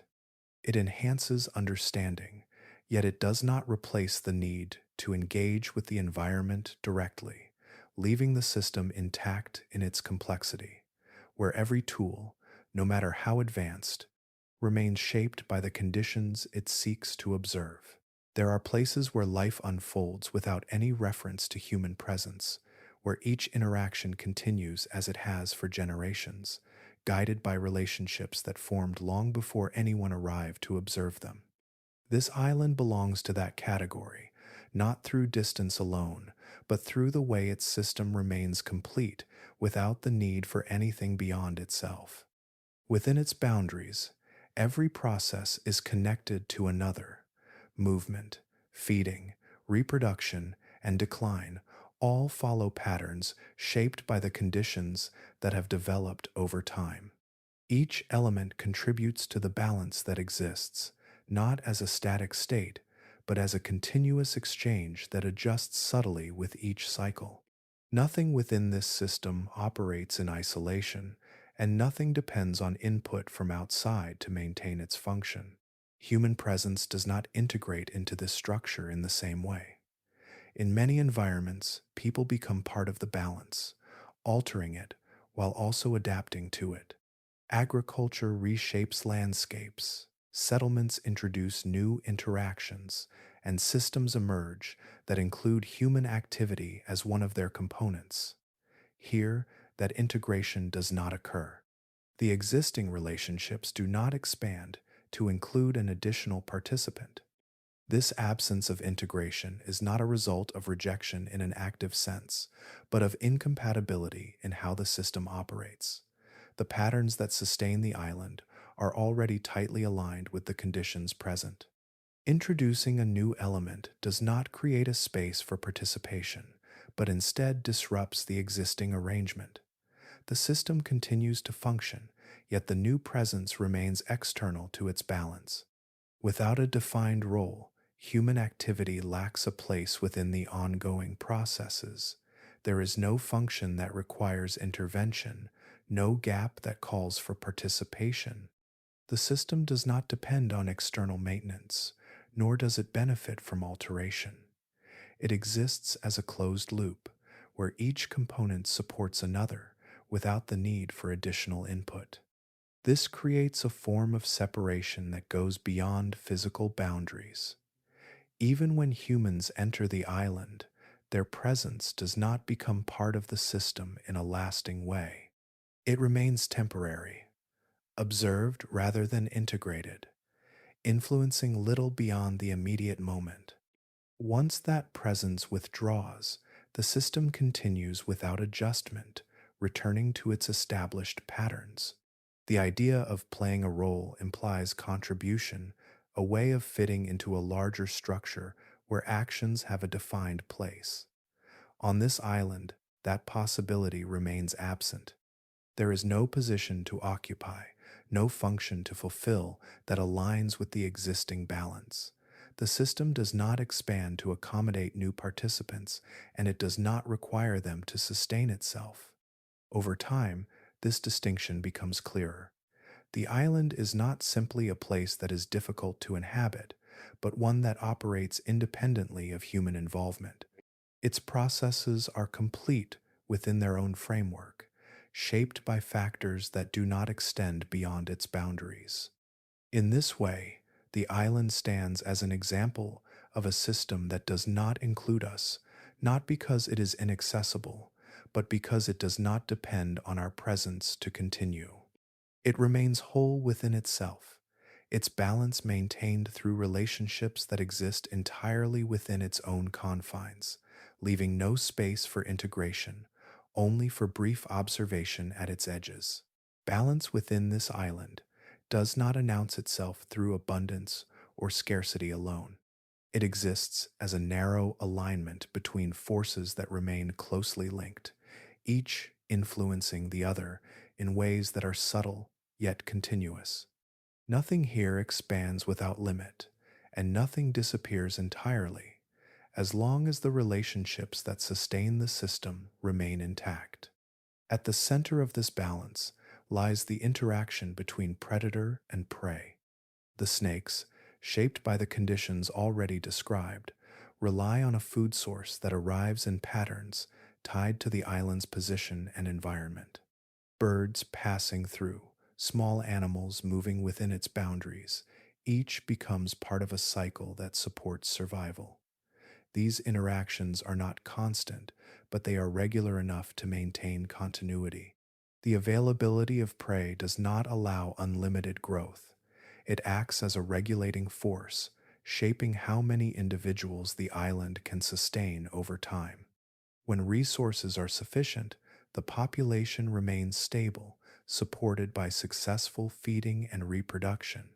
When those resources fluctuate, the effects ripple through the system, influencing survival rates and altering the balance in quiet, gradual ways.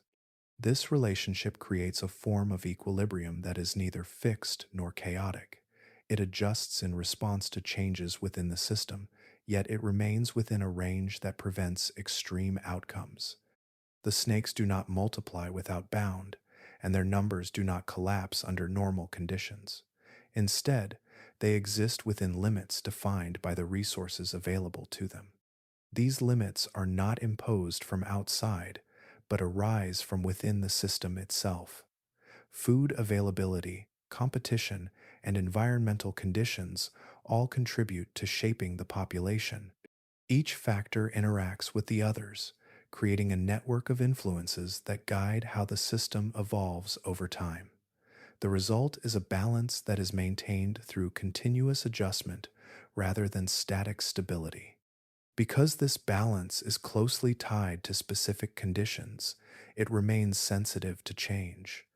Altering one element can influence many others, sometimes in ways that are not immediately visible.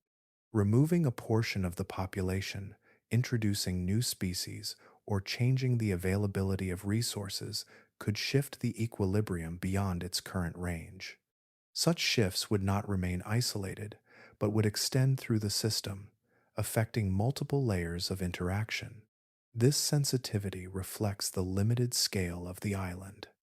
In larger environments, changes can be absorbed or distributed across wider areas, reducing their immediate impact. Here, the confined space concentrates effects, allowing them to propagate more directly. The system has fewer buffers, fewer alternative pathways to compensate for disruption.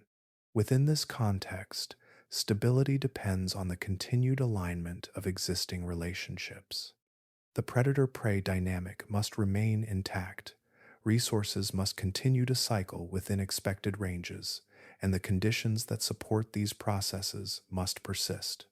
When these elements remain in place, the system continues to function as it has, maintaining its balance through ongoing interaction. What emerges is not a fragile system in the sense of weakness, but one defined by precision. Its stability depends on a set of conditions that are closely matched to one another, where even small changes can alter the overall structure. This precision allows the system to endure, yet it also limits its ability to absorb significant disturbance. In this way, the island sustains itself through a balance that is both resilient and delicate, shaped by relationships that have developed over time and maintained through the careful alignment of resources, behavior, and environment. Change, when introduced into a system like this, does not remain contained. It moves outward from its point of origin, interacting with every process it encounters, altering relationships that have been shaped over long periods of time. On this island, where balance depends on precise alignment, even a small adjustment can extend far beyond its initial intention. Removing a significant portion of the snake population might seem, at first, to reduce the challenges already described. Fewer predators would mean fewer encounters, creating an impression of increased safety. Yet this change would immediately affect the system that supports them. Prey species, no longer limited by consistent predation, could begin to increase in number. This growth would not remain isolated, but would place new pressure on the resources those species depend on. As prey populations expand, vegetation and other food sources may begin to decline under increased consumption. The landscape would respond gradually, shifting as certain plants diminish, while others attempt to fill the space left behind. These changes would influence not only the prey, but the entire structure of the ecosystem, altering the conditions that have remained stable for generations. At the same time, the absence of the snakes would remove a key regulating force. The balance that once existed between predator and prey would no longer guide the system, allowing fluctuations to grow larger and less predictable. What had been a controlled interaction becomes a series of adjustments that do not settle easily into a new equilibrium. Introducing new species carries a different set of consequences, yet leads to similar uncertainty. A species brought into the island, whether intentionally or accidentally, would encounter an environment that has developed without it. Its presence would create new interactions, competing for resources, altering behaviors, and influencing the dynamics that currently exist. Some introduced species may struggle to establish themselves, unable to adapt to the conditions already present. Others might find opportunities, expanding in ways that disrupt existing relationships. Without natural checks to limit their growth, they could begin to dominate certain aspects of the system, replacing or displacing species that have long been part of the island's balance. These changes do not occur in isolation. Each new interaction influences others, creating a network of effects that extend across the system. The introduction of a single new factor can lead to multiple shifts, some immediate, others unfolding over time. Predicting these outcomes becomes difficult, as the interactions between elements are complex and closely linked. Because the system is confined within a limited space, these effects are concentrated rather than dispersed. There is little room for imbalance to be absorbed without consequence. Changes propagate quickly, influencing multiple layers of the ecosystem in ways that cannot be easily reversed once they have begun. Over time, the island could move toward a different state, shaped by the new conditions introduced. This state may not resemble the original system, nor would it necessarily stabilize in a predictable way. The relationships that once maintained balance would be replaced by new interactions whose long-term effects remain uncertain. In this way, altering the island is not a simple act of improvement or control. It is an introduction of variables into a system that depends on its existing structure to function. The outcome of such changes cannot be confined to a single area or moment, but unfolds across the entire system, guided by interactions that extend beyond immediate observation, leaving the future of that balance uncertain. Protection in this case is not about preserving something distant or decorative, but about maintaining a system that exists nowhere else in the same form. What has developed here is the result of long isolation, where conditions have guided life toward a configuration that cannot be easily recreated or replaced once altered. The species that inhabit this island are not interchangeable with those found elsewhere. Their traits have been shaped by specific pressures, refined through generations that unfolded without external influence. The golden lancehead viper, in particular, carries characteristics that reflect this history, existing as a population found only within these boundaries. Its presence represents a path of evolution that has narrowed toward efficiency within this environment, a path that would not exist under different conditions. Because of this uniqueness, the island holds scientific importance that extends beyond its physical size. It offers insight into how isolation influences development, how species adapt when removed from broader systems, and how balance can be maintained within confined spaces. Each interaction observed here contributes to a deeper understanding of processes that operate across the natural world, yet are rarely seen in such a concentrated form. Research conducted within these limits does not aim to change the system, but to learn from it. The goal is to observe patterns that have formed without interference, to understand relationships that have stabilized over time. This knowledge cannot be gathered in the same way once the system is altered.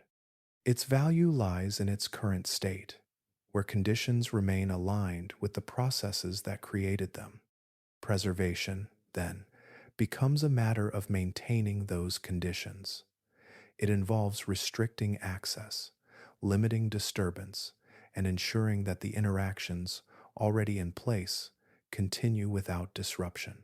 These measures are not imposed to isolate the island from curiosity, but to protect the integrity of what exists within it.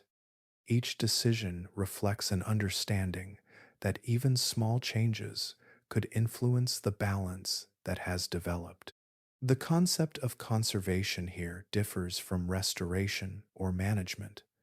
There is no need to repair or guide the system toward a desired outcome. Instead, The focus remains on allowing it to continue as it has, sustaining the relationships that define it. Protection becomes a way of holding space for processes that are already functioning effectively within their own framework. This approach acknowledges that not all environments require intervention to achieve stability. Some systems reach a state where external influence introduces more risk than benefit. The island represents such a case, where the most effective action is restraint, allowing natural processes to proceed without alteration. Over time, this perspective shapes how the island is regarded. It is not seen as a resource to be developed or a challenge to be overcome, but as a system to be respected for its completeness. Its value lies in its continuity, in the ability to observe a living arrangement that remains closely aligned with its origins. In this way, protection becomes an extension of understanding. It recognizes that what exists here cannot be separated from the conditions that sustain it, and that preserving those conditions ensures the continued presence of something both rare and informative. The island remains as it is, not because it is untouched, but because it is carefully left to continue on its own terms. Over long stretches of time, evolution does not move with intention, but with response. It follows the quiet pressures of environment, adjusting form and behavior in ways that gradually align with what is required for survival. On this island, those pressures have been narrowed, shaped by isolation into something more focused, guiding change along a path that favors precision over range. When a population becomes separated from others of its kind, the flow of variation from outside is reduced or removed. Traits that might have blended or shifted within a larger system begin to stabilize within a smaller one. Over generations, this separation allows certain characteristics to become more pronounced, not because they are universally advantageous, but because they fit the specific conditions that persist within that environment. This process leads to specialization.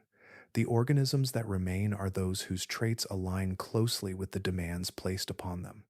Adaptations become refined, shaped by repeated success within a narrow set of circumstances. Features that support efficiency are reinforced, while those that do not contribute may fade over time.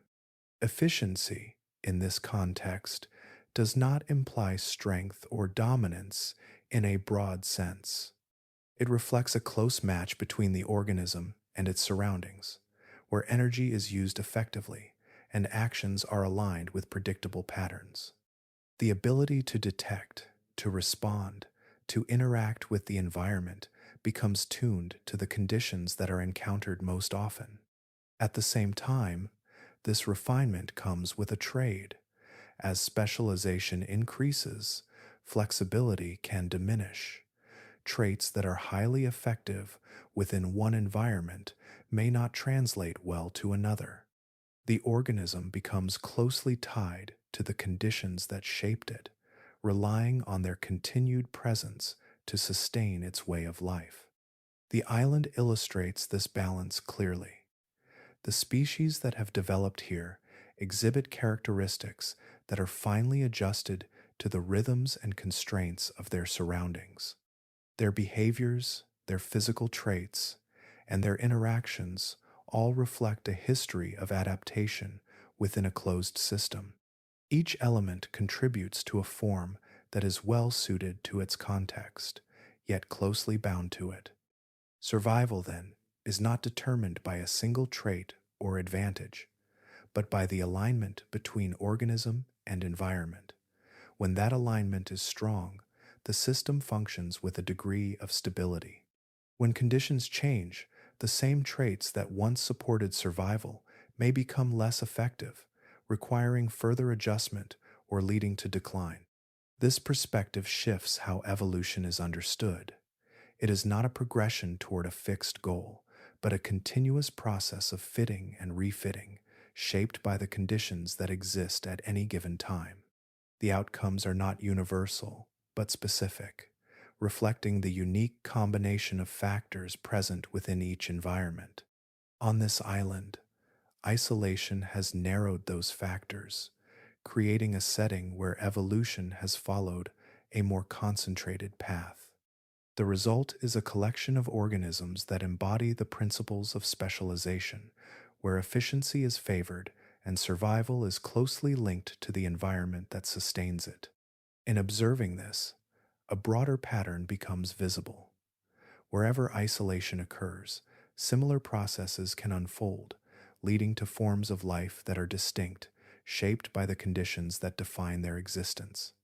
The island stands as a quiet example of how environment guides evolution, not through direction, but through the steady influence of what is required to endure. Across the history of exploration, progress has often been measured by distance crossed and barriers overcome, as if every place could eventually be reached, understood, and integrated into human experience. The pattern repeats across landscapes and oceans, each new environment gradually becoming familiar through persistence and adaptation. Yet there are moments when that pattern begins to slow, not through lack of effort, but through the nature of what is being encountered. This island presents such a moment where the limits of exploration are not defined by technology or endurance alone, but by the structure of the system itself. The challenges described earlier do not arise from a single obstacle that can be solved or bypassed. Instead, they emerge from the way multiple factors align, creating conditions that do not yield easily to adjustment. In many environments, exploration succeeds because there is space for adaptation. Conditions may be harsh, but they follow patterns that can be studied and anticipated. Equipment can be designed to withstand extremes. Strategies can be developed to reduce risk.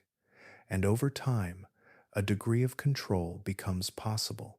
The environment, while demanding, offers points of stability that can be used as anchors for human presence. Here, those anchors are difficult to establish. The system does not provide consistent reference points that allow for reliable planning. Conditions shift in ways that remain closely tied to the interactions within the ecosystem, making prediction less certain. The absence of stable footing, of clear pathways, of moments where risk diminishes, creates a situation where adaptation does not accumulate in the same way. This does not mean that the island is entirely inaccessible. It can be approached, studied, and briefly entered under controlled conditions. Yet these interactions remain limited, bounded by the constraints that define the environment. The ability to extend presence, to remain, to integrate more deeply, does not develop in a continuous progression. Exploration, in this sense, encounters a boundary that is not physical in the traditional sense, but systemic. The limit is not a wall or a distance, but a condition where the environment resists the processes that typically allow for expansion. Each attempt to extend beyond that boundary encounters the same set of constraints, repeating without significant reduction. This reveals something broader about exploration itself. The idea that every place can be reached and adapted to assumes that environments will eventually align with human methods of interaction. When that alignment does not occur, the process changes. Exploration becomes observation rather than integration, a way of understanding without becoming part of what is being studied. Such boundaries are not failures, but indicators of diversity in how systems function. They show that not all environments are structured in ways that support external participation. Some remain complete within themselves, operating according to relationships that do not extend outward. In recognizing this, exploration shifts from a pursuit of presence to a practice of awareness. It acknowledges that there are places where limits are not temporary obstacles, but enduring features of the system. These limits do not diminish the value of exploration, but refine it, shaping it into a process that respects the conditions it encounters. The island stands as one of these limits, not as a place that cannot be reached at all, but as one that cannot be fully absorbed into the patterns that define human expansion, remaining at the edge where observation continues, but integration does not follow. At the edge of understanding, some places remain unchanged, not because they are hidden, but because they do not bend toward the ways we move through the world.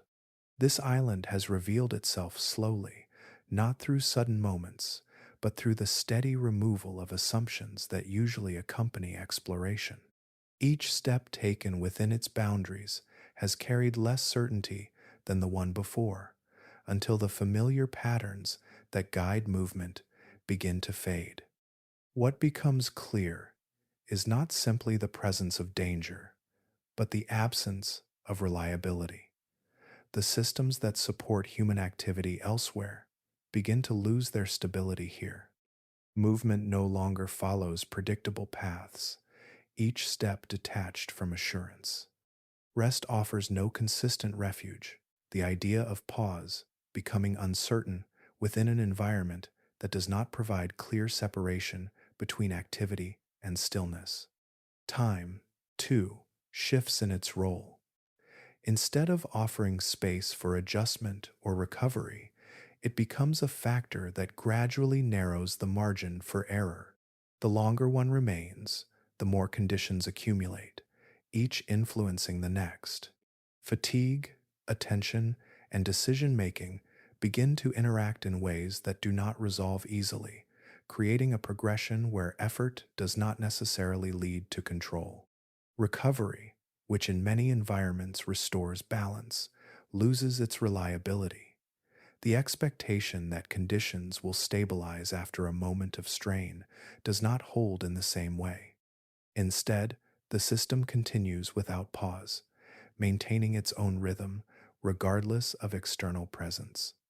The usual cycles that allow for correction and adaptation become less accessible, leaving little space for recalibration. These shifts do not occur in isolation. They combine, reinforcing one another, shaping an experience where each advantage typically relied upon becomes less effective. Equipment, planning, and awareness remain present, yet they do not translate into the same level of influence. The environment continues to operate according to its own structure, unaffected by the methods brought into it. Through this, a broader realization emerges. Exploration is often guided by the belief that persistence leads to familiarity, that with enough time and effort, any environment can be understood and integrated into human experience. This island suggests a different outcome, where understanding does not lead to inclusion and where observation does not transform into belonging. The system remains complete within itself, not excluding human presence by intention, but existing without the need to accommodate it. What has developed here continues to function independently, shaped by relationships that do not extend outward. The island becomes a place where presence is possible, yet participation remains limited, where proximity does not translate into integration. In this quiet conclusion, the island stands as a reminder that even within a world that has been widely explored, there are still boundaries that persist, not as obstacles to be overcome, but as conditions that define the limits of where and how we can exist. If you have followed this journey, let it continue beyond this moment. A simple gesture, a like, a subscription, allows these explorations to reach further, connecting distant places through shared curiosity. And if you choose to stay a little longer, there are always more paths to follow, each one unfolding gently into the unknown.